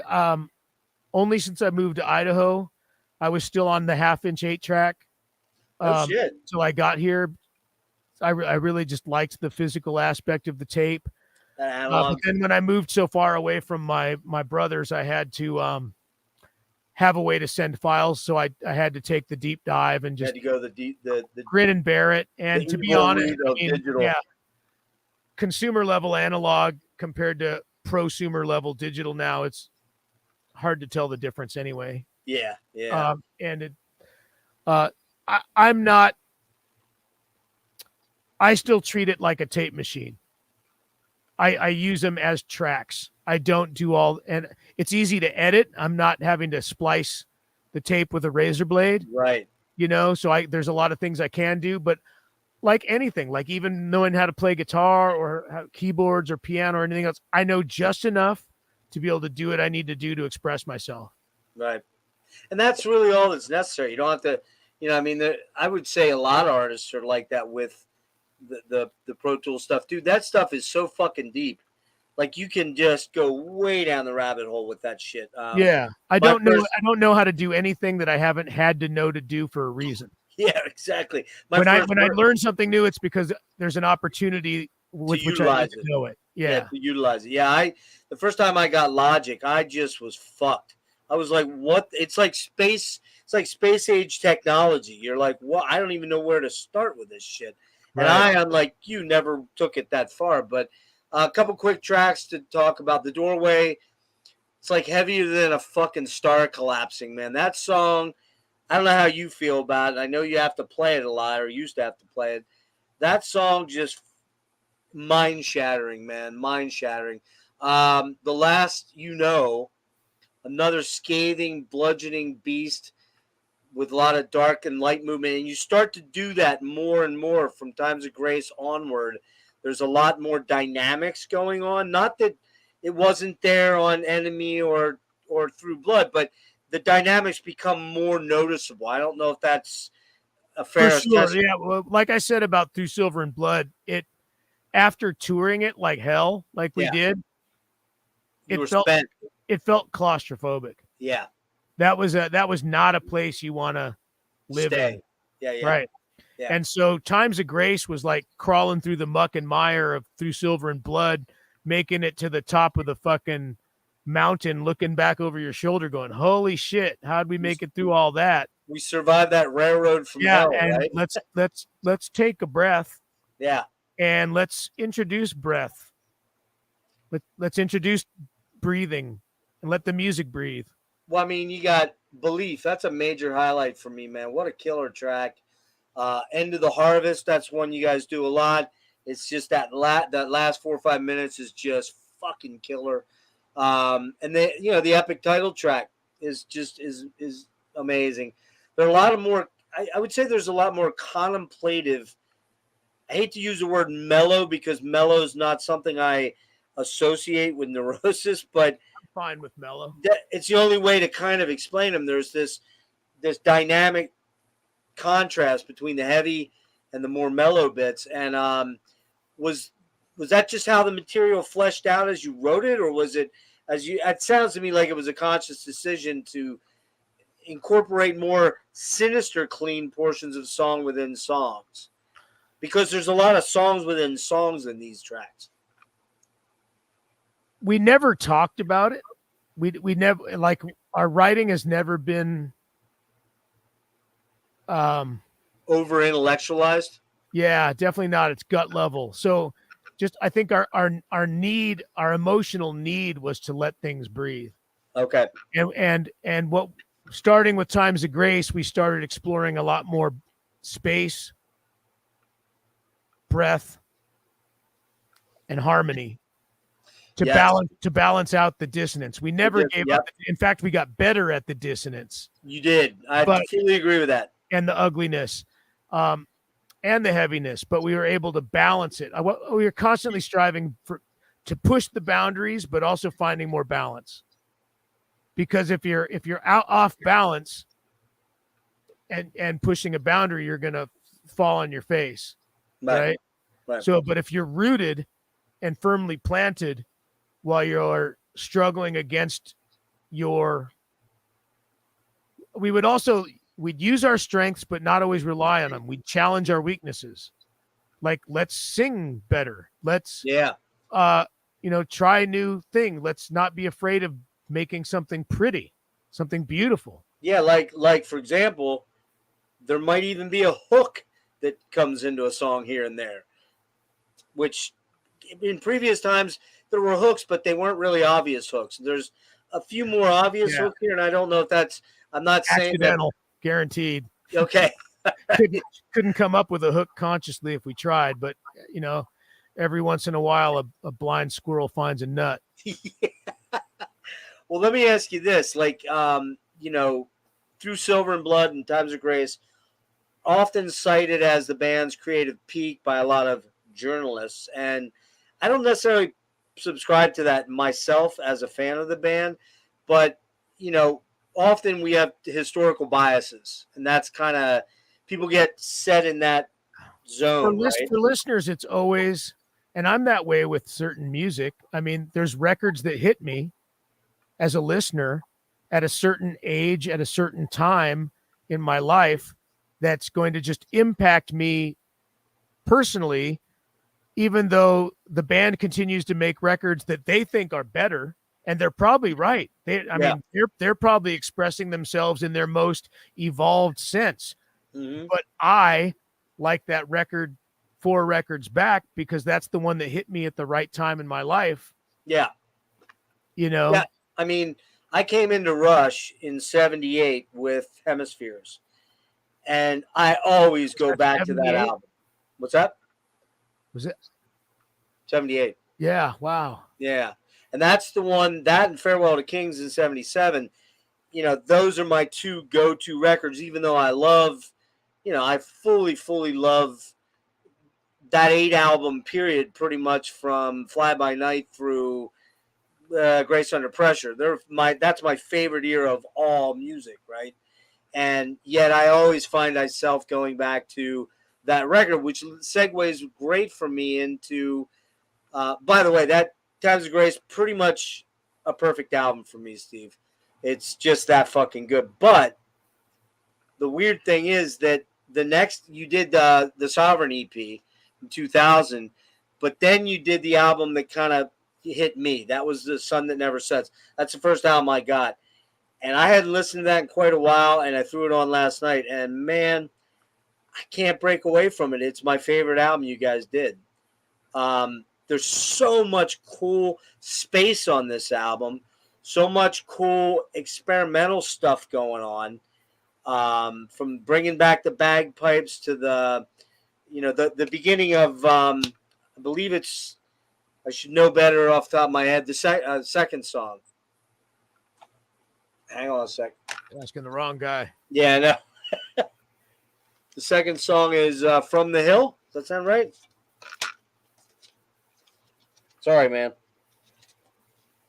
Yeah, From the Hill, where it begins with that kind of really slow drum intro sort of thing, and there's a weird sort of, I don't know if it's a keyboard sound or what is that? I'd have to hear it to know. It's the one that goes. There's a weird sort of sound at the beginning. No, that's not helping it. Too weird. It's a sample. Oh, it is a sample. Because I remember when seeing it, Noah would be like, I think Noah's triggering it on the keyboard, and I don't even know what it is. I don't remember.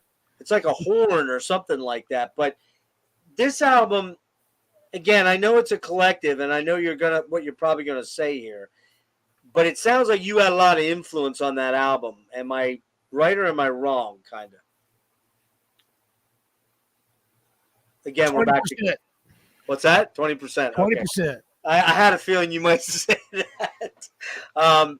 But yeah, this album, man, it's so solitary, melancholic. The mellower sections are tempered by some of the most intensely crushing, heavy sections. Oh man, it's so fucking good. Yeah, I can't make that statement. All right, this album just has so many good moments, man. That the Tide, From the Hill, The Sun That Never Sets. I love A Sun That Never Sets. What a killer fucking track. And Falling Unknown. It's just, and then it ends on probably one of my favorite tracks you guys have ever done, Stones from the Sky. Gargantuan, epic. I don't even know what to ask you about this album. It's just so fucking good. You say you don't listen to Neurosis much, and clearly that's the case because you didn't even know one of the tracks I'm referencing, but I get it. But I mean, do you have any memories of this album? Like what was going on around this and what you were going through to write this album and what happened? I remember the rehearsal space we were in. I remember we were definitely, we had stopped touring. So this was when I was in full like teaching and school and everybody, we weren't gone all the time. So we were having to like make more efforts to get together and do it. I remember. Are the other guys working full-time jobs too at this point? Yeah, everybody. Okay. Yeah. Mostly I remember actually because we also made a full-length DVD. Right.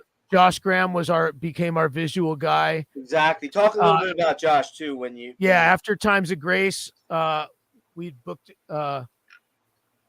After we got off the road, we came back to do like a show at Great American Music Hall, and our former visual guy Pete just was not in a place in his life where he can do it anymore, and we had like a week's notice.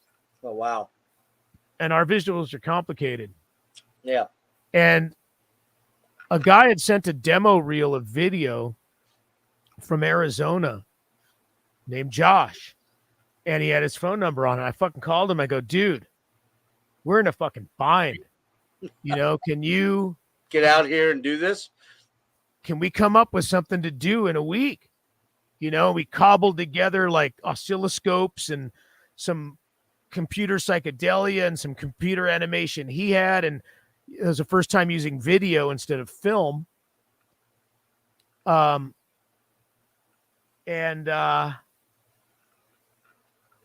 made a round screen out of tent poles, like kind of the Pink Floyd round screen. Yep, I remember seeing it. Yep. And flanked with our kind of Neurot symbol banners. And so we got to know Josh really well, and he was really studying video arts, and he helped us just go balls out with Relapse. That's part of why we stayed, I think, with Relapse full time was for that record to get a budget to do the DVD, because there's no way we could have done that. Yeah, right. And so Josh became a full-on member of the band at that point, and we filmed a lot of stuff for that DVD, which if you've never seen it, I highly suggest you check it out. It's every song has a unique video. Yeah, to it, right. I've seen it. I don't actually own it. A couple different filmmakers jumped in and helped and made a few. But it's but Relapse gave you the budget to get that done then, more or less? Yeah, I mean, it was definitely a DIY move. I mean, we did that. Yeah. I mean, we made a full-length album video for thousands of dollars, not tens of thousands. Yeah, of right. Exactly. Yeah. But we didn't have even that. So yeah. And as far as like, getting somebody to code the DVD master and that kind of stuff, that was all expensive shit back then. You couldn't do that on your laptop back then. Exactly. Yeah. The technology wasn't there yet for that kind of stuff. So it was you would need professional level gear and stuff at that point. And so I remember mostly making the videos. Talk a little bit about kind of they weren't on this label with you, but I think maybe I'm wrong about this, and correct me if I am, but you guys were fairly tight with the ISIS guys and Aaron, right? Yeah, we toured a lot with. I know you toured with them. ISIS, and was pretty inspired by what Aaron was doing with Hydra Head Records. It was kind of like, I mean, now it feels like we're about the same age, and it's not then. But back then, it felt like, hey, there's these younger guys doing this already, like doing this, kind of creating their own scene, and they actually embraced the metal label, right? Back then, Thinking Man's Metal, I think, is what they called it, termed it. But they were doing their DIY versions of their records, and or Aaron was, and putting out a lot of the local stuff and stuff he was inspired by, and Botch, and I think it was Converge on there, might have been. I can't remember. There's a whole lot of stuff. It was. Yeah.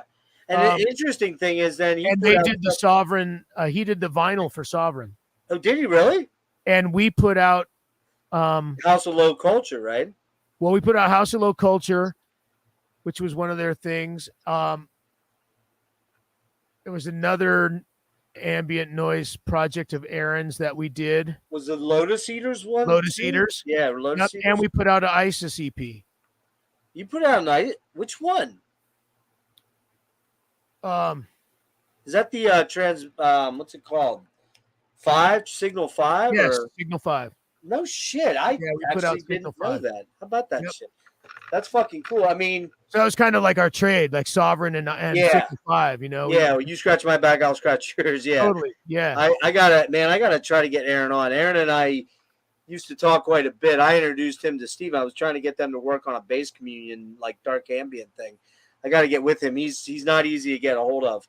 But so next up in 2004, and you guys are very creative during this period of time. There was the albums were coming fairly quickly. I mean, you guys don't do every year albums. That's just not what you were able to do and everything. But creatively, you guys are still churning pretty good at this point in time, right? And we're also doing a lot of other shit. I think 2001 and 2002, we also organized our own festivals, the Beyond the Pale Festival in San Francisco. Okay, I wasn't aware of that. I apologize. I didn't know that. No problem. Where we had 4 nights, 2 heavy nights, an ambient night, and kind of like an acoustic oriented night, sort of. Okay. More or less. And we'd get a lot of our peers and bands and even some of our influences, like Shellac played 2 nights. Michael Gira played a night. Low played once. No shit. We got Savage Republic and Steel Pole Bathtub to Reform to play. And this is where, like, Great American, or? Great American was the first one, and the DNA Lounge was the second one. Okay, I never was at DNA, but I was at Great American. Yeah. Had Stars of the Lid out. No shit. Yeah. Man, I didn't even think they toured anymore. Well, that was back then. Oh, it was back then. It was a long time ago. Yeah. And we were doing a Tribes of Neurot subscription. I think we did it 3 years in a row, where people would subscribe to Tribes of Neurot and they would get 4 seasonal discs on the equinoxes and the solstices of various sound experiments that we were doing. See, I feel like a less than adequate fan now because I didn't know that stuff. We should bring that stuff back out into the public somehow, maybe Bandcamp or something. But that'd be cool. There were 3 years of sound experiments that we did, some with degrading tape loops, which is funny because now, like, yeah, then so many years, right? But I don't think that was happening back then. We were just tripping out on it. No, he was well. He did that in. I don't know when he made those recordings. The recordings I think were the earlier. recordings were old, but I Yeah. think that discovering the tapes and revamping 2001. Right. So, one of my favorites. By the way, do you have the box set of that? I do not. Oh, dude, that box set's fucking killer from. I haven't been able to find any of my favorite records of his on vinyl. Melancholia is actually my favorite. I love it, and actually, I'm going to try to get him on. He's on tour right now, but I would love to talk to him. I'm this close to getting a guy I think you know, or at least I know you've worked with him a little bit, kind of, but Brian Williams. Oh, Lustmord. Yeah, he just sent me an email today, and he's like, I said, I'm inching ever closer to you, sir, because he was playing a little coy at first, and he's like, I'll try to make some time for you, I promise. So one of my favorite dark and yours too, I'm sure. But so I digress a little bit. But this album, man, again, this is another fucking banger. I hadn't listened to it in quite a while, and you know how that goes, Steve. You as a music lover and a music consumer yourself, you don't listen to the same stuff all the time because you can just burn out on it, right? Yeah, I probably listen to the heavy stuff the least. Yeah, you said so. Yeah, but this stuff right here, man, Jesus, another killer album, man. I mean, it's just, again, right out of the gate, you got Burn, No River to Take Me Home, The Eye of Every Storm, that Oathbreaker part, man, Oathbreaker. It's like, and I know that's you, fucking killer, man. It goes through me. Even listening to your music, it goes through me without seeing it live. That's the sign of great shit right there. And again, A Season in the Sky and Bridges, Monsters.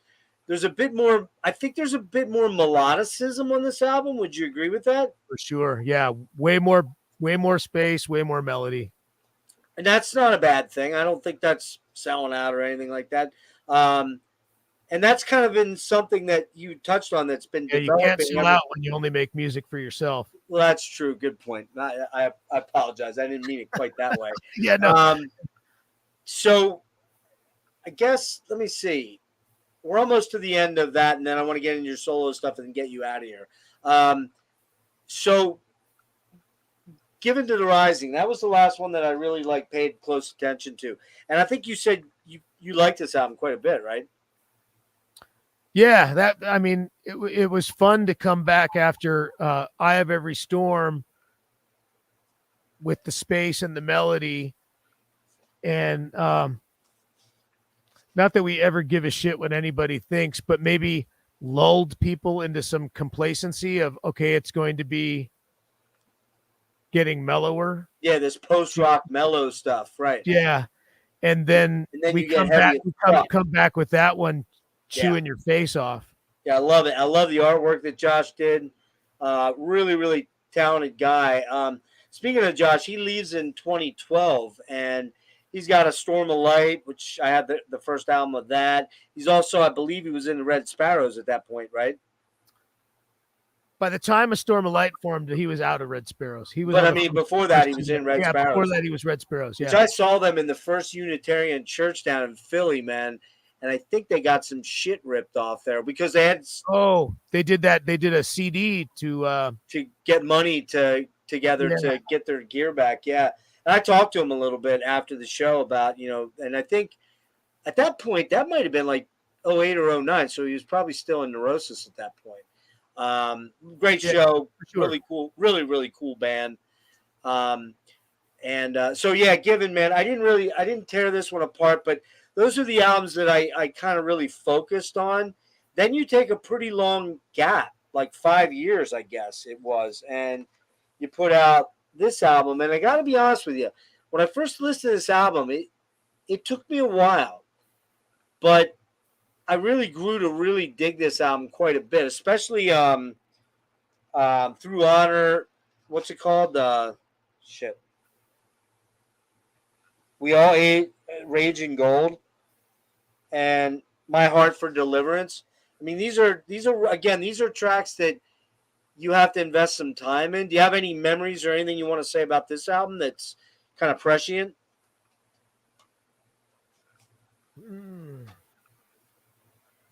No? Nothing's popping into mind. I mean, No. I really like that record. I mean, I think again, it like after Given to the Rising, we were definitely pushing a lot of other envelopes in this one too. There was again like some challenging bits to play. I think At the Well is one of my favorite songs. Great song. Yep. And those songs were like fun to perform, I guess, like they just felt right on stage all the time, I guess too, at this point, Steve, you guys are pretty much primarily just doing tours in the summertime, right? Because of your job. Summer or breaks. I mean, I could take time off, but it would have to be worth it. But we wouldn't have to do a whole US tour. We could do a 4-day weekend. Oh, right. I take a couple days off and we go do the Northwest, or we go to fly to the East Coast and do Philly and New York and something else. So we could do that stuff, but we'd save like a longer European trip where you've got to, eat a bunch of international plane tickets and you got to stay there longer to get your money back. And visas and all that kind of shit. We'd save that for summertime. Yeah. And you were but then again, we'd go to Roadburn, which is in April. Yeah. And I'd have to take a few unpaid, vacation days. Yeah. Come back and tell my fellow co-teachers, what I got to do over the weekend. How many times did you do Roadburn? Like 3 or something? I don't want to misspeak. At least 3. Yeah. And then you were in Japan. When did you go to Japan? I've been to Japan twice. Were you playing like the Loud Park Festival? No, we didn't play a festival. Oh, you did your own tour. We went in 2000. We went on the Times of Grace time, and then we went in 2019, or went the very beginning or end of 18. Right there. You did your own tour of Japan? Yeah, with Converge. Oh, okay. So that's when I saw you. You were out with Converge. Well, the last time. How'd that work? Because that's got to be a pretty expensive trip to make. I don't know. It just worked out. Yeah. And when we go to Japan, it's like where we can't take crew, right, or any of our extended folks, and we can't really take much of our own gear. We take the bare minimum. Yeah, you're renting stuff for somebody. The promoter's helping you out. Tadashi over there. Oh, he's the big wig. That's right. He's the big concert promoter guy, right? What kind of how many people? Big wig. He's a bro. He's just like one of us, that's what he does, But how many people are you playing to over there in Japan? Like, is it a large 1,000? thing? Okay. Is it different than playing over here as far as the way? Because I've always heard that they're very reserved and they don't kind of react. They like to rock out during the show, but culturally, it's very different. You can leave your merchandise stacked up on the table with nobody watching it. Nobody will touch it. Nobody's gonna touch it. Isn't that crazy, man? Yeah. That's cool. I did not honestly know you guys. I heard you mention that in a different article or something. Maybe when we were talking, I don't remember. I heard you mention it. I'm like, damn, they went to. I didn't even know they went over there. That's pretty cool shit, man. We'll hit a couple quick more things here. So, Harvestman, let's jump into that real quick. That you do your first album there was 2005 for Lashing in the Rye, and talk to me a little bit about what Harvestman was all about as a conceptual idea for you. It began Lashing the Rye 2005. I thought it was 2000. Okay, yep, you're right. 2005, yeah. It was a result of always being a home recordist. Whether I had 4-track tape machines or 8-track half-inch machines, I've always had home recording stuff. And this same thing applies to my solo material, but we'll have to go back to 1998, 99 for that. Right. But I just had all these pieces that were growing on tape that weren't my solo stuff, and they weren't Neurosis stuff, and they weren't Tribes of Neurot stuff. They were their own kind of weird psychedelia that seemed to be meditating on my personal interest, which is like ancient European mythology, megalithic sites, mythologies that don't really exist, like, you know, these places where you know, Celtic folk rock and skullflower meet in a stone circle and disembowel each other, and there's these sounds that are left, right? You know, and that's a pretty trippy description right there. Yeah. Yeah. And I'm just kind of collecting pieces, and so the only kind of form is my personal filter of it generally relates to all my other interests that are not covered in my other projects sonically. Yeah. Now you did a and Lashing has that. It's kind of like a, I'm not even sure how to explain it. I mean, I've seen it explained as psychedelic dark folk. I mean, it's trying to label something that's hard to label. You know what I mean? It's not. It doesn't fit anywhere. It is psychedelic for sure. Oh yeah, for sure, sure. And you did a soundtrack for an Italian movie called. 1 second. Yeah. I'm unplugged. Uh-oh. We're getting close, Steve. I'm gonna try to get you out of here in 30 back. minutes. All right. Can you hear me now? Yeah, I unplugged myself. So you did a soundtrack for an Italian movie called Trinity. Is that what it's called? Well, that's the soundtrack name. The movie was called H2 Odio. It was an Italian psycho thriller horror, and the editor was given a copy of my Lashing the Rye, and ended up was just cutting to it before he had the soundtrack done to his thing. It just had the right pace, and the guy who gave it to him was our distributor in Italy, and he goes, "Hey, what do you think Steve would?" It was right when I moved to Idaho. In fact, it was a very small budget for the soundtrack, but it was enough. I had just moved in here. This was a metal pole barn, right? Which you can't be in here in January unless you're standing right next to the wood stove. Yeah, right. So there was just a big enough budget for me to buy the computer to get the Pro Tools running, because I wasn't going to be able to get it done well enough on the 1/2-inch 8-track. Right. And be able to send files. So I bought a Mac and I bought the lumber and a friend helped me build this room. Okay. So and then do you just have a wood stove in there, or do you have actual heat? Well, the wood stove is out in the uninsulated part. Okay. This is so well insulated. I have a little space heater. Oh, okay. Use space heaters. All right, I got you. So you did that. What, I don't know the movie. Is it? You say it's a horror movie. So what's the sound vibe? What were you going for on that? Did you actually, was it post you did it, or was it pre, or were you getting?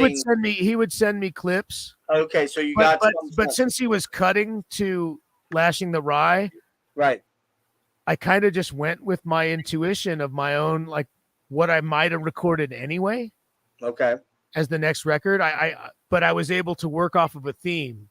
I came up with a couple of themes, and it was it was Moog, it was synthesizer and guitar. Okay. Yeah, so I haven't checked that one out. I gotta look at that one. Guitars and synths and yeah, maybe again some dulcimer and some weird things out there, but it's psychedelic space rock soundtrack is really is that something you'd like to do more of if you got the offers with the money was good? If I was inspired about it, I wouldn't want to be stressed out for money about doing something for somebody else. If it allowed me to express myself creatively, that would be great. Yeah, the way you want to do it. In other words, here, make this sound like you want it to sound. And that's the thing about you that's really unique and interesting. I mean, and I'm not saying just you, but I think a lot of artists now, you've been in this game for 30 plus years. You've seen a lot. You've done a lot. For new artists, man, trying to get in the music business, it's like my daughter. she's not really even trying to get in the music business. She's just writing cool tunes and doing open mic nights in Asheville, North Carolina. She's like, I'm not Cool ever town gonna. to be in. Oh yeah, very cool town. I guess you probably played the Orange Peel, I would assume. Never played there, but driven through. No shit. Cool place. But I guess what I'm getting at here is that your ethics have always been about the drive for creativity as opposed to what it may result in financially for you. Yeah, you're never going to remember money. Great point. Yeah. And all you leave behind is your words and your deeds and your art, right? So hopefully you leave behind more good than bad. Last time you did for that was 6 years ago for Harvestman. Is it one of those things where you'll do it if it strikes you as I've got Harvestman? Is that when did Music for Megaliths come out? 17. Oh, really? Time moves weird for me now. That's because you're out there in an Idaho time zone. It's all by itself. That doesn't seem that long ago. It seems like I'm actually almost done with my next Harvestman. Okay, you're working on finishing one up. 3 LPs. Oh, wow. Yeah. Wait, it's going to be 3. Spread out, but I see. But related. Yeah, but I don't want to put it out there. I don't want to start it until it's all done. So I don't keep the third one ready. But yeah, the first 2 are done. Okay. Third one is working on artwork right now. The really awesome artist. I don't want to say too much about it, but but I'm actively working on that one, and as well as writing, deep into the writing of my next solo one. So let's segue into that real quick, and then we can kind of get you out of here. So you got 6 solo albums, and your first one was in 2000. So you're already 13 years into your quote unquote solo career. As the Crow Flies, which very meditative, acoustic, dark folk kind of. I hear Townes Van Zandt, which I know you're a big fan of. Leonard Cohen, Steve Earle, John Prine, stuff like that in there. Yeah, I love all those dudes. I had to laugh at this, though, and I want to throw this at you to just get you. I think I know how you're going to react, but I want to see what you say. You ever hear Rate Your Music? Is it a website? It's a database for, like, fans to go in and put their reviews of albums on, right? Just anybody can say, yeah, I checked that album out, and here's what I think of it. And, okay. And in fact, I have a really cool one. I'll link you to it later if you get me your email, where I wrote what I think is one of my best reviews ever of Secret South, an album you and I both fucking love to death, right? Great album. Fucking monster album. And you got to read my review. It's one of the best things I've ever written. But okay, I will. So I had to laugh at this guy. His name is Vazio. This is a 2010 review of your first album. Play the same 3 notes for 5 minutes. Add some very slow, emotionless vocals over dramatic lyrics. That's it. Unbelievably boring. Right on. Thanks, dude. Appreciate it. You totally got me. Yeah. Right? Not for everybody. I just thought it was fun. I just thought you'd get a kick out of that. So yeah, you have the dark country folk, the psychedelic folk, the haunting country intro or into A Grave is Grim Horse and A Life Unto Itself. And I'm gonna just tell you straight up, man. A Life Unto Itself is an absolutely beautiful album, and I'm not blowing smoke. I'm not kissing your ass. It's a fucking amazing album because, for starters, I'm a sucker for anything with pedal steel on it, man. Pedal steel rocks my world. That's why I loved Red Sparrows, because what was his name? Greg Burns. What was it? Burns, yeah, was the pedal steel guy and killer player. Yeah, the 2 guys that played on If I Should Fall to the Field, that guy was fucking amazing. And the guy that played on A Life Unto Itself also.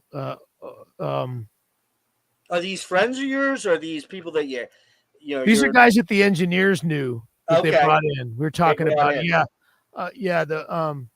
the guy who played on let's see. Yeah, sorry, I don't have those, so I'm gonna have to. I'm just brain farting names because it's late and a long day after. Yeah, I know, dude. I want to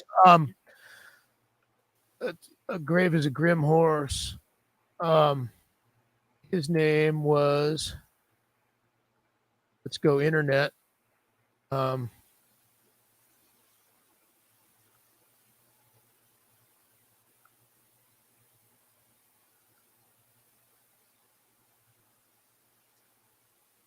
man, are they really not? He's now not on there. Shit. In your Discog thing, you mean? Yeah. Let me see something real quick. I know I saw the one guy's name in Rate Your Music. I think I can get him quick here for you. Give me 1 second here.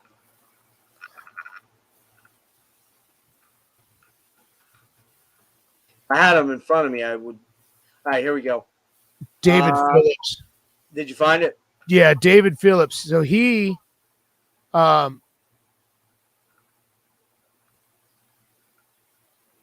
guy has played with Tom Waits. Oh, really? It's on a Mr. Bungle record, but I mean, he was with Tom Waits quite a few times, I believe, on Bone Machine, and several other just incredible records. I mean, he's like a virtuoso on that stuff, but also knows how to, he basically just listened to the song once or twice and then just played those weeping solos that you couldn't know where to go. He just knew where to go. And not necessarily in a traditional way. Like he definitely is outside the box. And Jay Cardong, the guy that played on A Life Unto Itself, also very interesting, not afraid to use some pedals and, he was running the pedal steel through. Yeah, like sometimes you think you're hearing like an organ on that record. Yeah. There's no organ on that record. That's the pedal steel going through pedals. And no shit. He also played the Tasty Licks where you want. I've been lucky to have some great people play on those records, and A Life Unto Itself was a very special record at that time. I had written it and I didn't know if it was any good. And self-doubt is a regular thing. I think probably a lot of creatives, of course, suffer from quite a bit, or imposter syndrome, or who the fuck am I thinking I can get away with this bullshit, and so I had these songs and I went and I recorded with my friend Randall and I put down the basics and I went to this beautiful studio in Seattle. I wanted to ask you about that. Randall Dunn really, he has done up until the last two, he did Marissa's stuff, a couple of Marissa's albums. He's done Earth. He's done a shit ton of really cool. He's got a really unique sound as a producer, I think. And again, I'm assuming he was more an engineer than a producer for you. Yeah, I mean, he wasn't writing the music with me, but he was making great. He was a producer in the sense of he would getting the right people to contribute. We'd pick what town are we going to meet in to do it, and who's there, and who can do it. Just like on the last one, he helped arrange the horn and string arrangements, in New York when I couldn't be out there. It was just incredible. But yeah, being able to go to Seattle and do that, put down those basic tracks. And then I remember the drive home before the mix, this was just putting down the basic guitars and vocals and piano. And this doesn't happen to me very often. I didn't know what the record was about. I didn't know if it was any good. And just listening to the basic tracks on the drive home, I broke down and was totally brought to tears, which is a weird thing to say about your own music, but but it was not necessarily because I thought the music was good, but because it was revealed to me that it was a reflection back on my entire life so far and what I hope it'll be.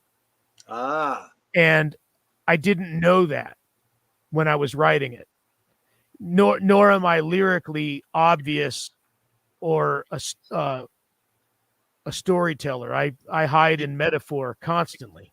I was gonna say I tried to look in. I was gonna highlight some lyrics, and then you can't really do that with Neurosis. There's not really, it's not linear. There's a lot of very nebulous sort of conceptual things, and I think that's how you write. It seems to be that way. Yeah, I mean, I butcher from my own poetry all the time. I write poetry. I have my whole adult life. I only recently released some, but I steal lines as I need them for songs, because a song, we can talk about that out of the poetry book if we want, but a poem has to own a piece of paper. Right. It has to own that space and say everything it needs to say emotionally with just words on a piece of paper. A song has an entire backdrop of sound and emotion, of which the vocals can just be an instrument or be in the forefront or be the background, but it's just, you have a different framework. And so in a song, you might need a line that, regardless of what it means, you need to hang on a long A vowel or O vowel, Right. or long E sound, or you just need the right cadence or the right. Yep. So I'll know that, like, in a certain song, well, and even in my solo stuff as well, that line is about that part of my life. That line is from a totally different experience. That line I stole from that poem, and that line just sounded right. But now that they're here, they take on a new meaning and a different significance. And it becomes almost like a form of incantation or magic, where you didn't know what you were trying to say until you heard it back. And that happened with me with that record. I heard it back, and it all made sense. It hit you hard. And it hit me hard. And I was pretty proud of that moment. And then, yeah, with Randall on the next one, similar things happened with, Because we're talking now. No Wilderness Deep Enough. No Wilderness Deep Enough. I'm sorry, I have it written here, but I'm getting lost in my own. Which came together, and I've told this story a million times. People that want to go into it deeper, I even wrote about it quite a bit around the time of its release. This is 2019, I believe, right? Yeah. Was it 20? Yeah. The worst time to write a record or release a record. No, 2020. Oh, what? Wait. Pandemic release. Are we talking? I finished it. I mixed it in June 2019. Okay. But wait, are we talking about? I apologize. I'm trying to find my note on it. I don't have it written here. What was the last album called? Because you got Wilderness in both. No Wilderness Deep Enough, and the ambient version. It's the same record. That's what I wanted to ask you. They're companion pieces, right? It's the exact same record, but one has the vocal channel muted. It didn't sound like the same record to me, though. And here's why. Because the human voice, first of all, okay, so if people want to go on a deep dive on that, I wrote a lot about it, and they can go check it out. I was trying to teach myself Ableton Live, a new program on my computer, because I wanted to bring back sampling into my own music. And I took it with me on a trip to my wife's home in Germany, where her family's lived for over 500 years on the same house site. Wow. So that place is full of spirits, like whether it's ghosts or whatnot. I mean, there's a heavy presence of a family in this spot, right? And I couldn't figure out how to make samples work for the life of me. Couldn't figure out anything, but I came across a very natural piano sound, and I made these really simple melodies because I couldn't sleep. I had jet lag like a motherfucker. I was eating all that great German bread and cheese and drinking German beer and just, up all night. And all these haunting melodies came, and I recorded them, didn't think much of it, just thought I was killing time instead of watching TV or whatever. Yeah, right. And I brought them home to the studio, and man, they just started fleshing out. I started adding synthesizers. I started realizing that I was really onto something. And long story short, I overdubbed a bunch of synthesizers and mellotron strings and really things over these very simple melodies. And it turned into this beautiful kind of ambient record with kind of neoclassical leanings. Yeah. I didn't ever intend to sing on it. I didn't ever picture vocals on it, but I wanted to go record a real piano. I wanted to re-record the piano in a studio with a nice piano. And I wanted to add to the synthesizer strings. I wanted to add some real cello. So I called Randall and I said, hey man, I think I made this thing. I don't know what it is. I don't know what I'm going to call it, but this is what I want to do. And he came back to me and said, absolutely, let's book studio time and do that. But don't be a wuss, sing on it and make it your next solo record. And I went, no, I'm not going to ruin this beautiful music with my croaky ass voice.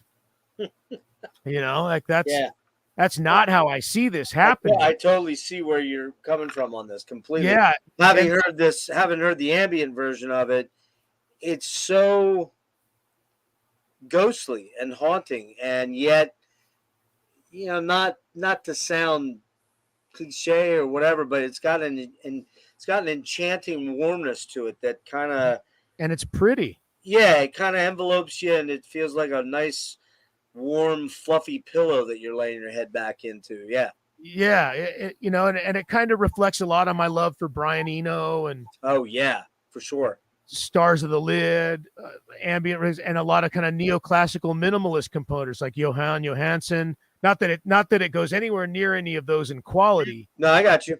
I would never dare to say, but I think it shows that I've spent a lot of my life listening to that kind of stuff.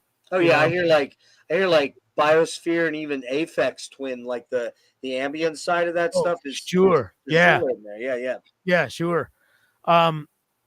But I have to admit, Steve, I did not know that it was basically the same stuff, but one was vocal and one was without. Yeah, and I'll explain why I think that works in a minute. So basically, I trusted Randall's opinion enough to try it, even though I didn't believe him. I thought that I shouldn't do that, but it was Christmas break.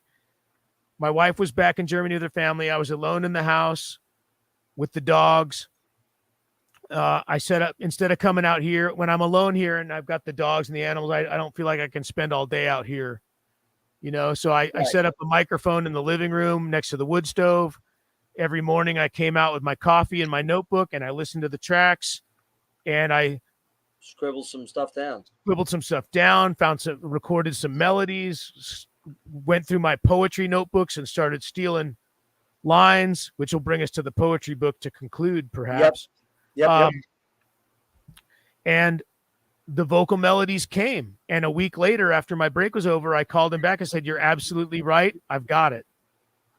How about that? And so when we went and we went there and I recorded the vocals and we sat down and the piano, he had already gotten the string arrangements done and the horn arrangements done at his place in New York. And we came together in Portland in this beautiful studio, and we mixed it down. And I said, you know what? I still want to go with my original idea. I want you to mute the vocal tracks and rerun the mix. And we did it, not knowing what you were going to have, what I was going to do with it at all. But it turns out like they're the exact same mix minus the vocal. But really? Why I think it works so well is when there's a human voice, we're human beings. Our nature is to focus on that. Exactly. And these other things are going to go way to the background. Yeah, they wash around you. Right. And only certain melodies and certain parts will come forward. But when you take away the voice and the focus, other things come to the front. Yeah, man, that's it. Exactly. And you say you're a croaky ass voice, and I know what you mean by that, but your croaky ass voice is probably one of the more unique voices out there. It's kind of like, and maybe you'll appreciate this. Like when I was a kid into being close to 40 probably, I could not get into Bob Dylan. No matter how much I tried, I could not fucking get Bob Dylan. And then one day, Steve, boom. And you know what it was that sold me? Boom, man. That's a nice catalog to be able to dive into. Well, dude, I got the fucking box set back there. I still have albums I gotta listen to. But you know what sold me, man? The soundtrack to Billy the Kid or Pat Garrett and Billy the Kid. You ever hear that? Yeah. Dude, I fucking love that soundtrack. It's only like 28 minutes or something, but it pulled me in, and I'm like, okay, I get Dylan finally. Same thing with King Diamond. I could never get into King Diamond. I love the fucking music, but I couldn't get into him. I'm not all the way in on King, but I finally at least I can listen to Abigail and go, okay, I get it. It's kind of cool. You probably aren't a King Diamond guy. But I did Merciful Fate because back at that time you did all the metal. Yeah. Sure. If there was underground metal, were into all of it. Yeah. Right. Yeah. And I like Melissa and Don't Break the Oath, but yeah, I'll never criticize what people do, that fulfills their soul and whatever. I didn't follow into the solo stuff. I got you. But I know a lot of people that love it. So, but yeah. But thank you. Yeah, no, man. I mean, that's the thing that, and it's interesting because like in Neurosis, it's your voice, regardless of the lyrics, your voice. I'm just talking about your voice now. There is another voice too, but exited of that. There's a lot of voices. Yeah, well, that's true. Dave too. I keep forgetting Dave. Dave's going to see this. Maybe he won't watch this, but if he did, he'd be like, "That fucking guy did not mention me once." Dave, I'm sorry. I apologize. And Noah has sang a few times as well. That's right. Noah has sang too. I've seen that.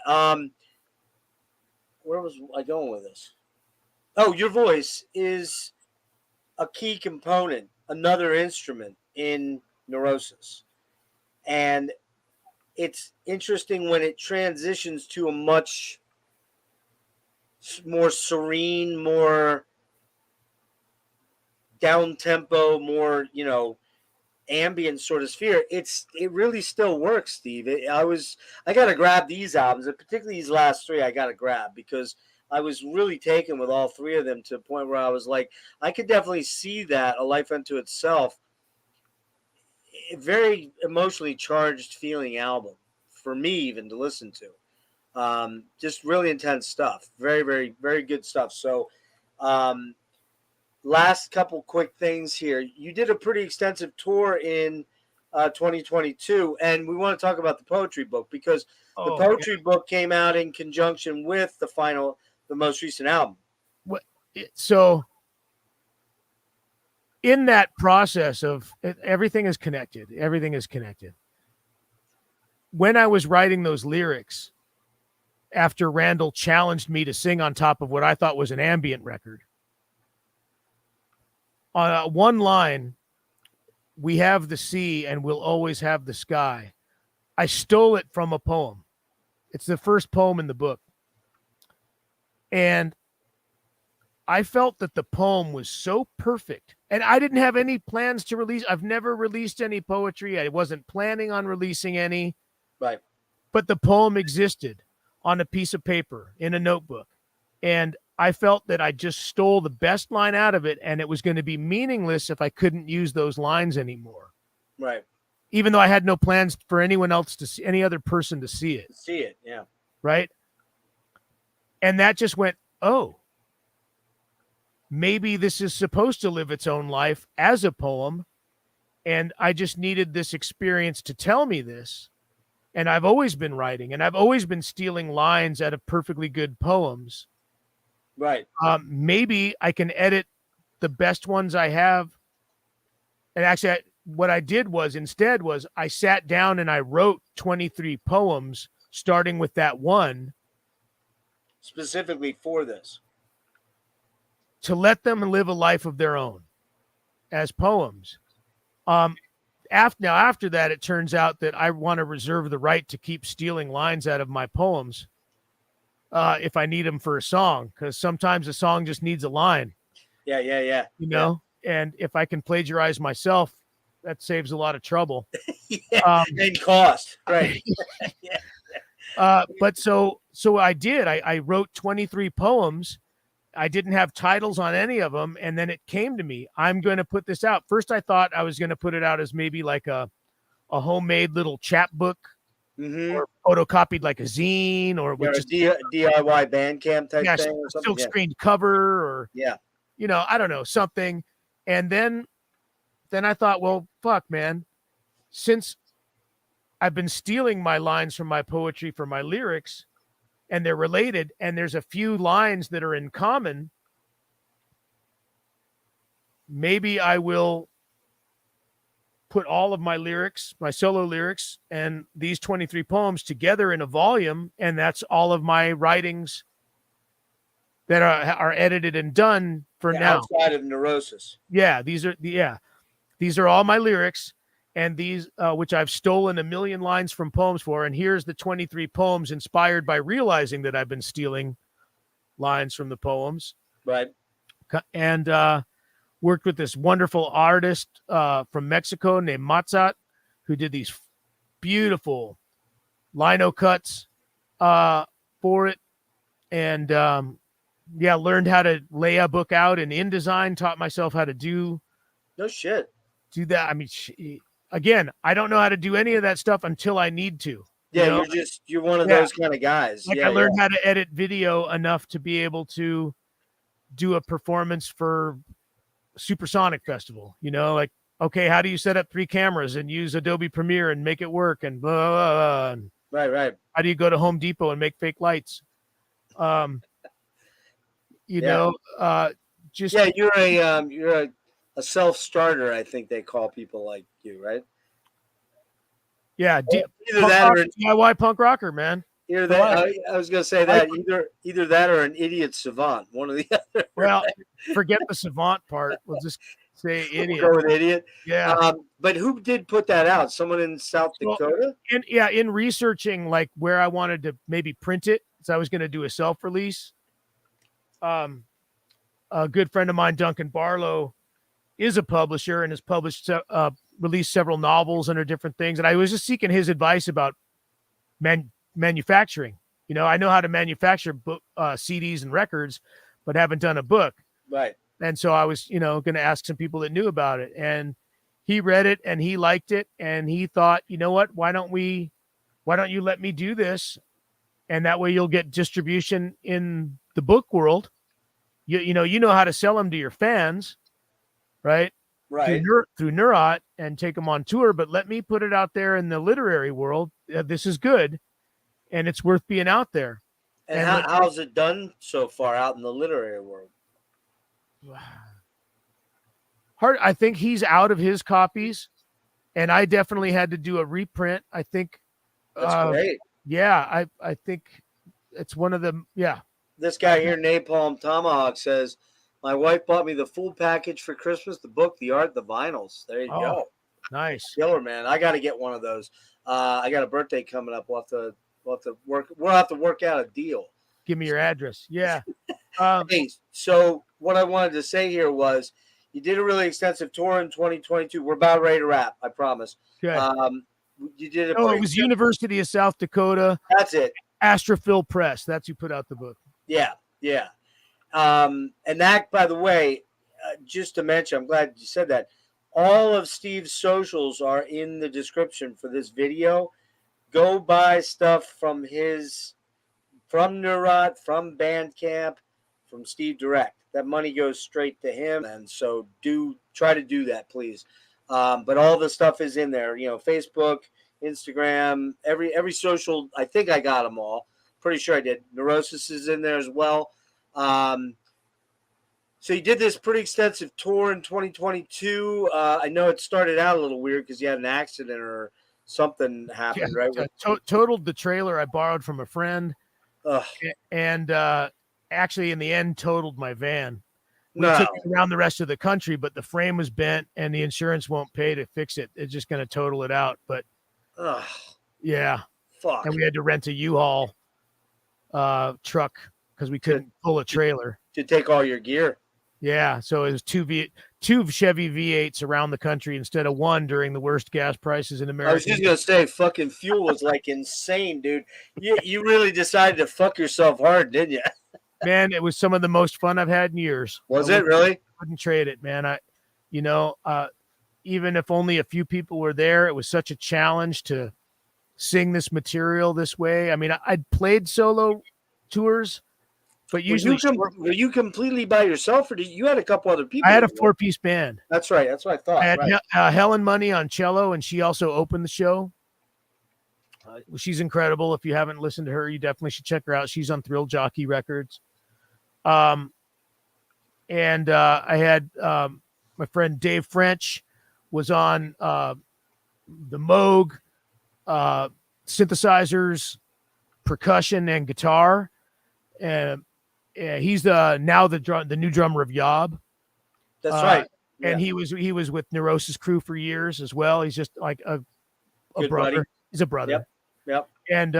And also Braden, Neurosis crew for years. Braden Diot. He's I met him. He was in a band Tarantula Hawk, one of the early Neurot releases. Kind of proggy, heavy bass, little King Crimson-y. Oh wow! But heavy, yeah. Tarantula Hawk, and does his own thing now. East Imperial Noise, but he's a synth wizard, and so he was playing a lot of my string synth parts and the organ parts that I'd recorded, as well as adding some modular synthesizer on top for good measure. And and I played piano. I sang. Sometimes I only sang. Sometimes I played guitar and sang. So it was I'd never stood with no instrument and sang in front of people before. So that was a huge, and I even read some poetry, which shit. That had to be kind of a mind fuck, I guess, a little bit. It was, yeah. I mean, the little cynical punk rocker on my shoulder was going, now who the fuck do you think you are reading poetry to people? You really sold out, you pretentious fuck you. You stepped in it now. I know that when you came to Philly, and it was a pretty extensive solo tour, man. You had a lot of dates, and I know when you came to Philly, I think it was July, maybe it was May. Anyway, it wouldn't have been May. It would have been July. Yeah, probably July. And to be honest with you, Steve, I was really getting pretty sick around then, and I was just like, man, I wanted so bad to come down. And my driving, it's affected my eyes. We talked about this a little bit. This disease has affected my eyes. So I was too scared to drive at that time, and I didn't really have anybody I could. So I didn't get out. But a good friend of mine, this is the last segue I'm going to do. My buddy Jimmy, who I don't know if he's watching or not. Love you, buddy. You're the best. But he saw you at Fire in the Mountains. And he told me that your set literally brought him to tears. That's not a joke. That's what he told me. I got the text right here. He's like, man, tell Steve his set literally brought me to tears. And he was, he's a massive Enslaved fan. He's a massive Yob fan. He loved every band that was playing. But he told me that your set was probably the highlight of the entire Fire in the Mountains thing. And I hate him for going there without me, but I couldn't go. Talk a little bit about your experience with Fire in the Mountains, because, man, what a special event. Yeah, it was really unique. I mean, I've played a lot of festivals, and Europe has more of a festival scene than the United States. Oh, big time, yeah. So most of the festivals I've been to have been European ones. This is a bunch of underground metal guys from Colorado and Wyoming. Yep. Coming together. I think they started off by just doing real DIY small bands illegally with generators out in National Forest. Yep. And it kind of went from there to like bringing in some bigger bands, willing to take a choice on some like bigwigs from the Northwest, like Wolves in the Throne Room and whatnot. And then they took the big leap to bring Enslaved over from fucking Norway. Yeah, and Ivar was the curator of this, and I guess curator, and he's the one asked you to come in, right? Yeah, he asked me to come in and asked Yob to come in, and it really, it wasn't just a metal festival. First of all, there was obviously I was playing and Yob, so you've got a different vibe. You had Woven Hand, which brings in a more Americana dark vibe. Yeah. My buddy, Austin Lund, Panopticon. Yep, that brought in a different vibe. who is a really, I was unaware of that guy and his work, but I really enjoyed meeting him and talking to him, and we text each other now. Dude, he's a beautiful fucking dude, man. Yeah. Just a beautiful soul. And He and I did a just as an aside, he and I did a killer deep dive on King's X, one of our favorite bands. okay. Yeah. So that And Dreadnought. DBUK, which is guys from Munley and the Lupercarians or Slim Cessna's Auto Club, Right. doing their weird Denver deep Americana gothic, I don't know what. Yeah, there was Dreadnought from Colorado, and also shit, I'm gonna forget the name of Isaac Falk's black metal Americana gothic band. They're kind of like Fields of Nephilim with mixed with like black metal. Fuck, what's her name? I'm not gonna remember it, but sorry I know about what that. you're talking about.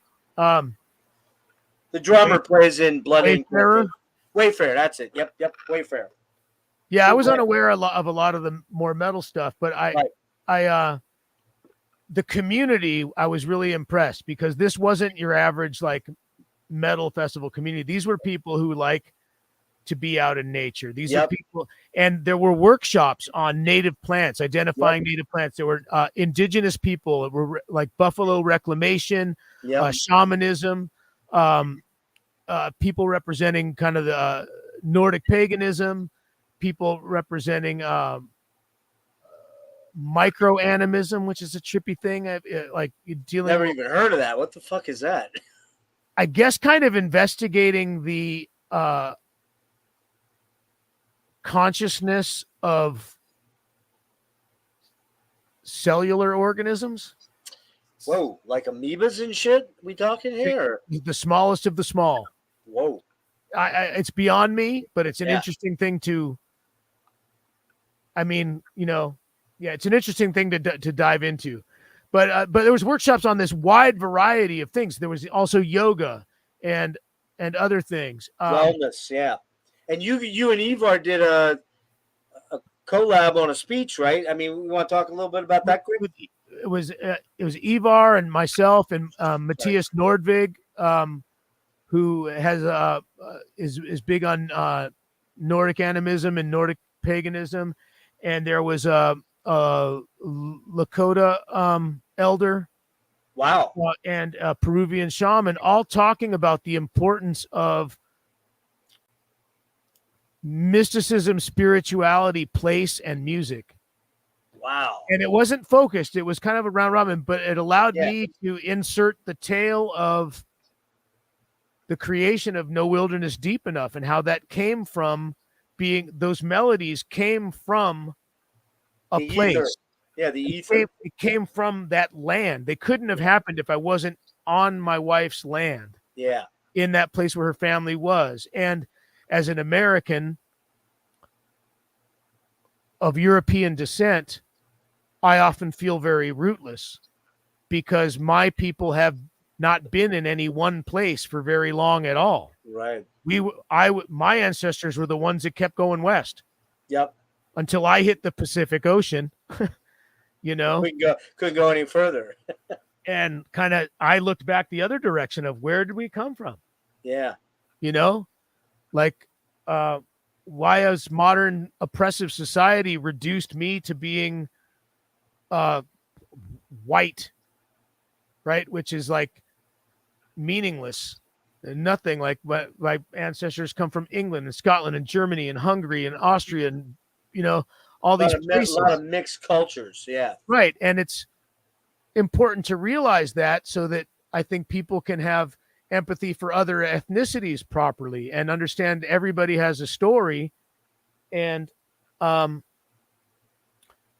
I think that those of us that are rootless and our society is very rootless, it becomes very sick, and so we need to look for our roots to find healing. Yeah. Because, for a couple thousand years of wandering without planting anywhere, I think, and actually disconnecting ourselves from the earth itself, from what we are a part of. There's no part of you that is not made of the exact same stuff Carbon-based anatomy, man. We are the carbon forged from dying stars, man. And our water is the water of the earth, and Yep. and that's where we come from, and that's where we will return. And the farther we get away from understanding that, the farther we're divorced from ourselves and our own minds and our own mental health and our own physical health, the sicker we are, and towards each other. And the more disconnected we are from each other, you know. Man. And so that festival made me feel connected, even if that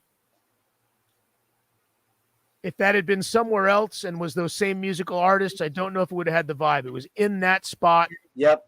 With those people in that place, and it had the magic, and it had super connectivity. Yeah. Super connectivity. So I would assume you'd probably be pretty excited to go back there again, maybe, and do that again at some point. 100%. I told them I'd be more than honored to become a fixture if they'd have me. Yeah, that's badass. You Plus, it's kind of in my area, even though there's. Yeah, you wouldn't have to travel that far. You could drive down. It's only a 10-hour drive. Oh, right. But I'm out here in the West where it's all a 10-hour drive. You asked me something the other night when we had our private phone call and talked for about an hour, and I've really monopolized a lot of your time, so I'm going to let you go in a minute here. But you asked me if I had a spiritual connection or a spiritual. I forget how you phrased it exactly, but did I have a sense of spirituality or something like that when we were talking about the kind of inevitability of what I'm going through? And I think you really connected on something there with me. I have a very pantheistic view of life in that I think I just heard you say you have a very pantheistic view about things too, where we're all interconnected through an energy source, right? And that energy source is this, the terra firma, the stars, the heavens, I don't mean heaven. Everything. It's all things, and all non-things. Yeah. And so, I think real quickly, just talk about what being a teacher means to you and how you moved to Idaho to get away from San Francisco, not necessarily because you hated San Francisco, but you had to do it sort of to be who you wanted to be, to really kind of be where you wanted to be and live the life that you wanted to have, right? So talk a little bit about that, and then I'm going to let you go, Steve, because I know it's been a long night. Okay. Well,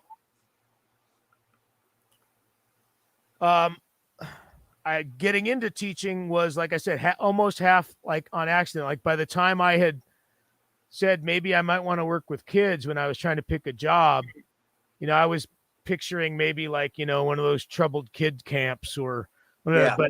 But literally I ran into a friend of my parents, my neighbor, who was like, man, we need you. We need you in the classroom tomorrow. He's a teacher? He was a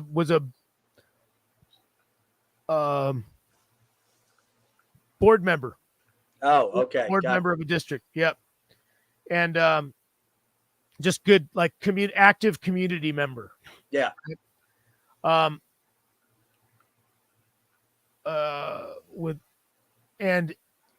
So I dove in, and I think coming to Idaho was when I was young and living in 23rd and Valencia, and all my favorite bars and clubs and restaurants and burrito joints were all walking distance. Mm-hmm. Our record label was over here. I could walk to Alternative Tentacles. I could walk down to like where our then manager's place was. Everything existed in a 6-block radius. Yeah. There was the world was very small. There were live work spaces. There was still the scene that was older than me, like the old art scene where people were doing the first kind of live work lofts where they were illegally building homes inside warehouses and having their art gallery or performance space in there. It was very exciting to be there. But as it started to gentrify and my first daughter was born, I couldn't see the positives anymore. I just saw the dude pissing in my doorway when I had a baby and 4 sacks of groceries and I had to park 3 blocks away. And the used fucking needles and condoms in the fucking gutter. And, you know, the turd on the sidewalk, you know. Yeah, I started to become angry. Yeah, oh, really? Yeah. And I started to feel like, man, if I don't find some room to breathe, I don't want to be angry. Yeah. I don't want to be this angry person. It's going to be falling down, part 2. Right. And so I moved back to San Jose to get the teaching credential and to teach in the East Side, where they gave me a job, and did my first 5 years of teaching there, you know, in the barrio. And I loved every minute of it. I loved teaching there. I really relate to that community, you know, having grown up in San Jose and close to that culture. But I realized that I needed nature in my life, and there's not enough time in the busy life that I set up for myself with a full-time job, being a parent, being a husband, being a band guy, running Neurot recordings, having musical projects. If I have to go to nature to enjoy it, I'll never get there. Yeah, right. So I have to You got to go to nature and be there. Yeah, I have to live in it. Yeah. And I wanted a place with 4 seasons. I wanted to experience the way the world slows when it snows, and not in the city either. City snow is different than forest snow. Oh, big time. Yeah, city snow is gross. Yeah, it is. Right. But forest snow is so peaceful. That pristine, it's that pristine sort of quietness that. Yeah. Yeah. And so I looked around, and Idaho was the one place where the pieces just kind of came together, where I could afford property, and I luckily have 12 acres of forest and a nice house. And that's killer, man. I also would have died renting in California. I could never afford to buy a house there. Dude, yeah, it's fucking insane out there. And that was 18 years ago. Yeah, I have a good friend that lives in shit. Not Hayward, it's down south of there by the fuck. I can never remember where he lives. Something gate. Burlingame. He's paying like $3,000 a month for a 2 fucking bedroom apartment. No expenses covered. Yeah. He's starving. He's dying. He's like, I got to get out of here. It's going to kill me, man. I mean, and sadly, a lot of our big cities are like San Francisco. Is not happening everywhere. Even here. So many people are moving here from other places. It's doing the same thing. But yeah, that's a whole other nightmare. But so connecting with nature and being able to live in it was huge for me, and is allowing me to become more of who I wanted to be. You know,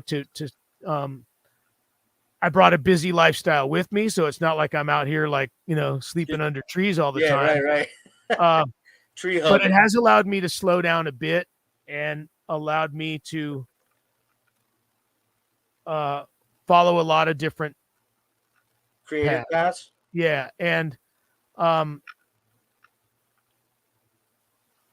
believe to allow me to connect with a particular piece of land. I mean, I've got 12 acres here. I know the spots where when I walk, it's going to dip down just a few feet, but I'm going to feel a 5-degree temperature change, you know? Yeah. When I walk the dogs every morning, when the moon is waxing, I walk one direction. When the moon is waning, I walk the other direction with the dogs every morning. Now you're not, I think I probably know the answer to this, but I am going to ask it.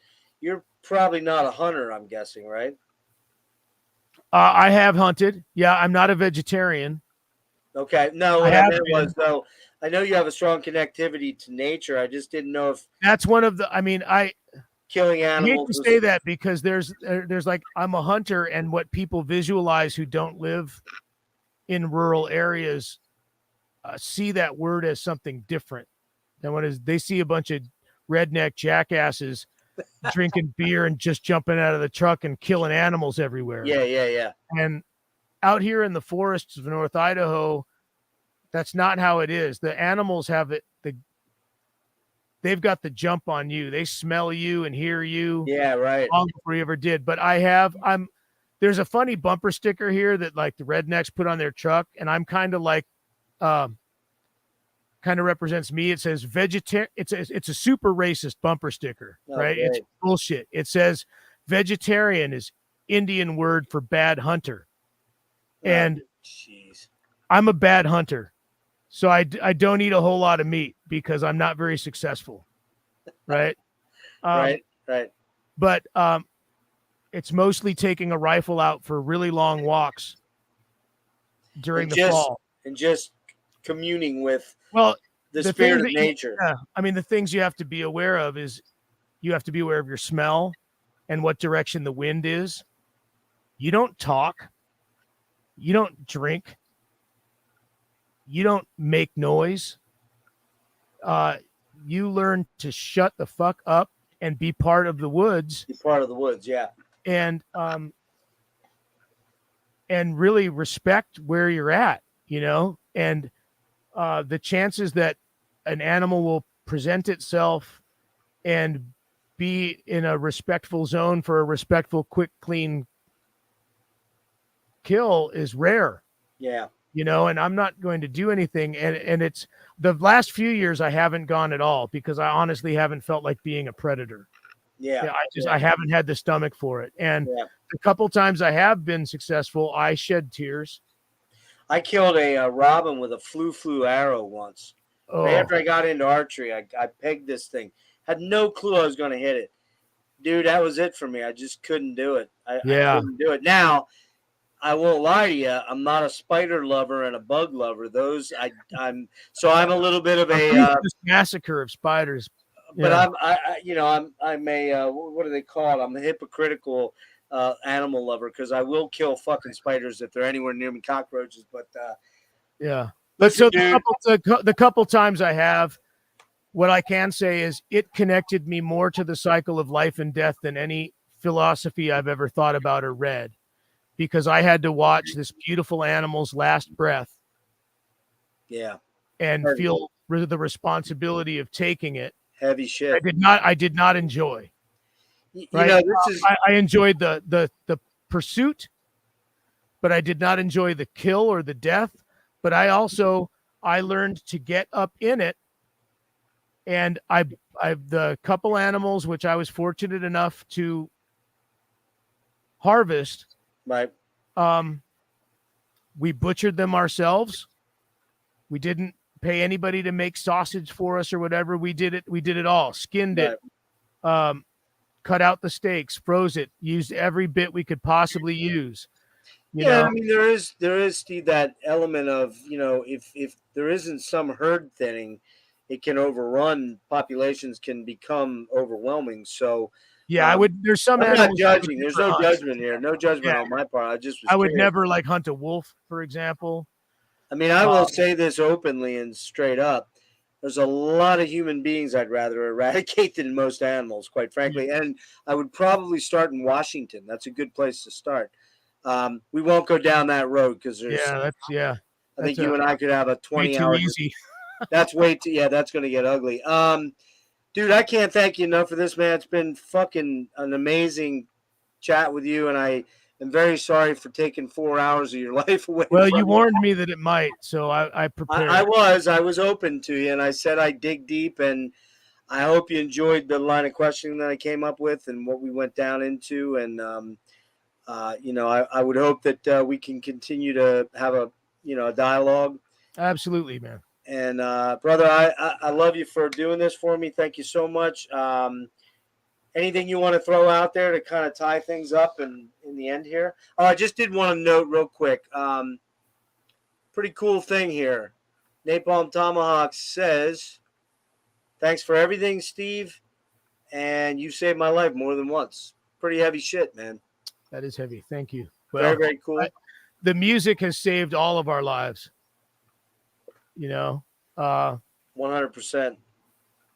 Well, I want to thank you for, for me, it's been 23 years or 22 or 23 years in Neurosis. For you, it's a little longer, obviously. I can honestly say that, and I don't really need to pick a specific show. I've seen you guys at least 7 or 8 times, I think. And I've never been disappointed. I've never felt like it wasn't about getting my money's worth. It was about going in and having a visceral experience that I connected intensely to. I don't know what the future holds, and I know you're not going to answer any questions, and I'm not going to ask you to answer any questions. But thank you for what you've given all of us as fans of Neurosis to this point. And if it ends, it ends, but it's never going to end because it's still there for everyone. The music will always be there for everyone to get into and to have it affect your spirit and your heart and your mind and to expand your consciousness, because that's what Neurosis does for me. Everybody's different, but I think most Neurosis fans I talk to kind of talk about the music with, it's going to sound a little weird, but they talk about it with sort of religious reverence, if that makes any sense. And that's a heavy thing. I know that's a heavy burden to carry, but it is what we feel like, most of us as fans of the band. So, we'll see what the future brings, I guess, right?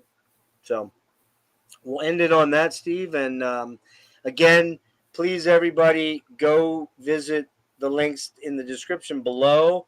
There's Bandcamp. There's stevevontil.org, which is your personal website. There are a bunch of cool bundles.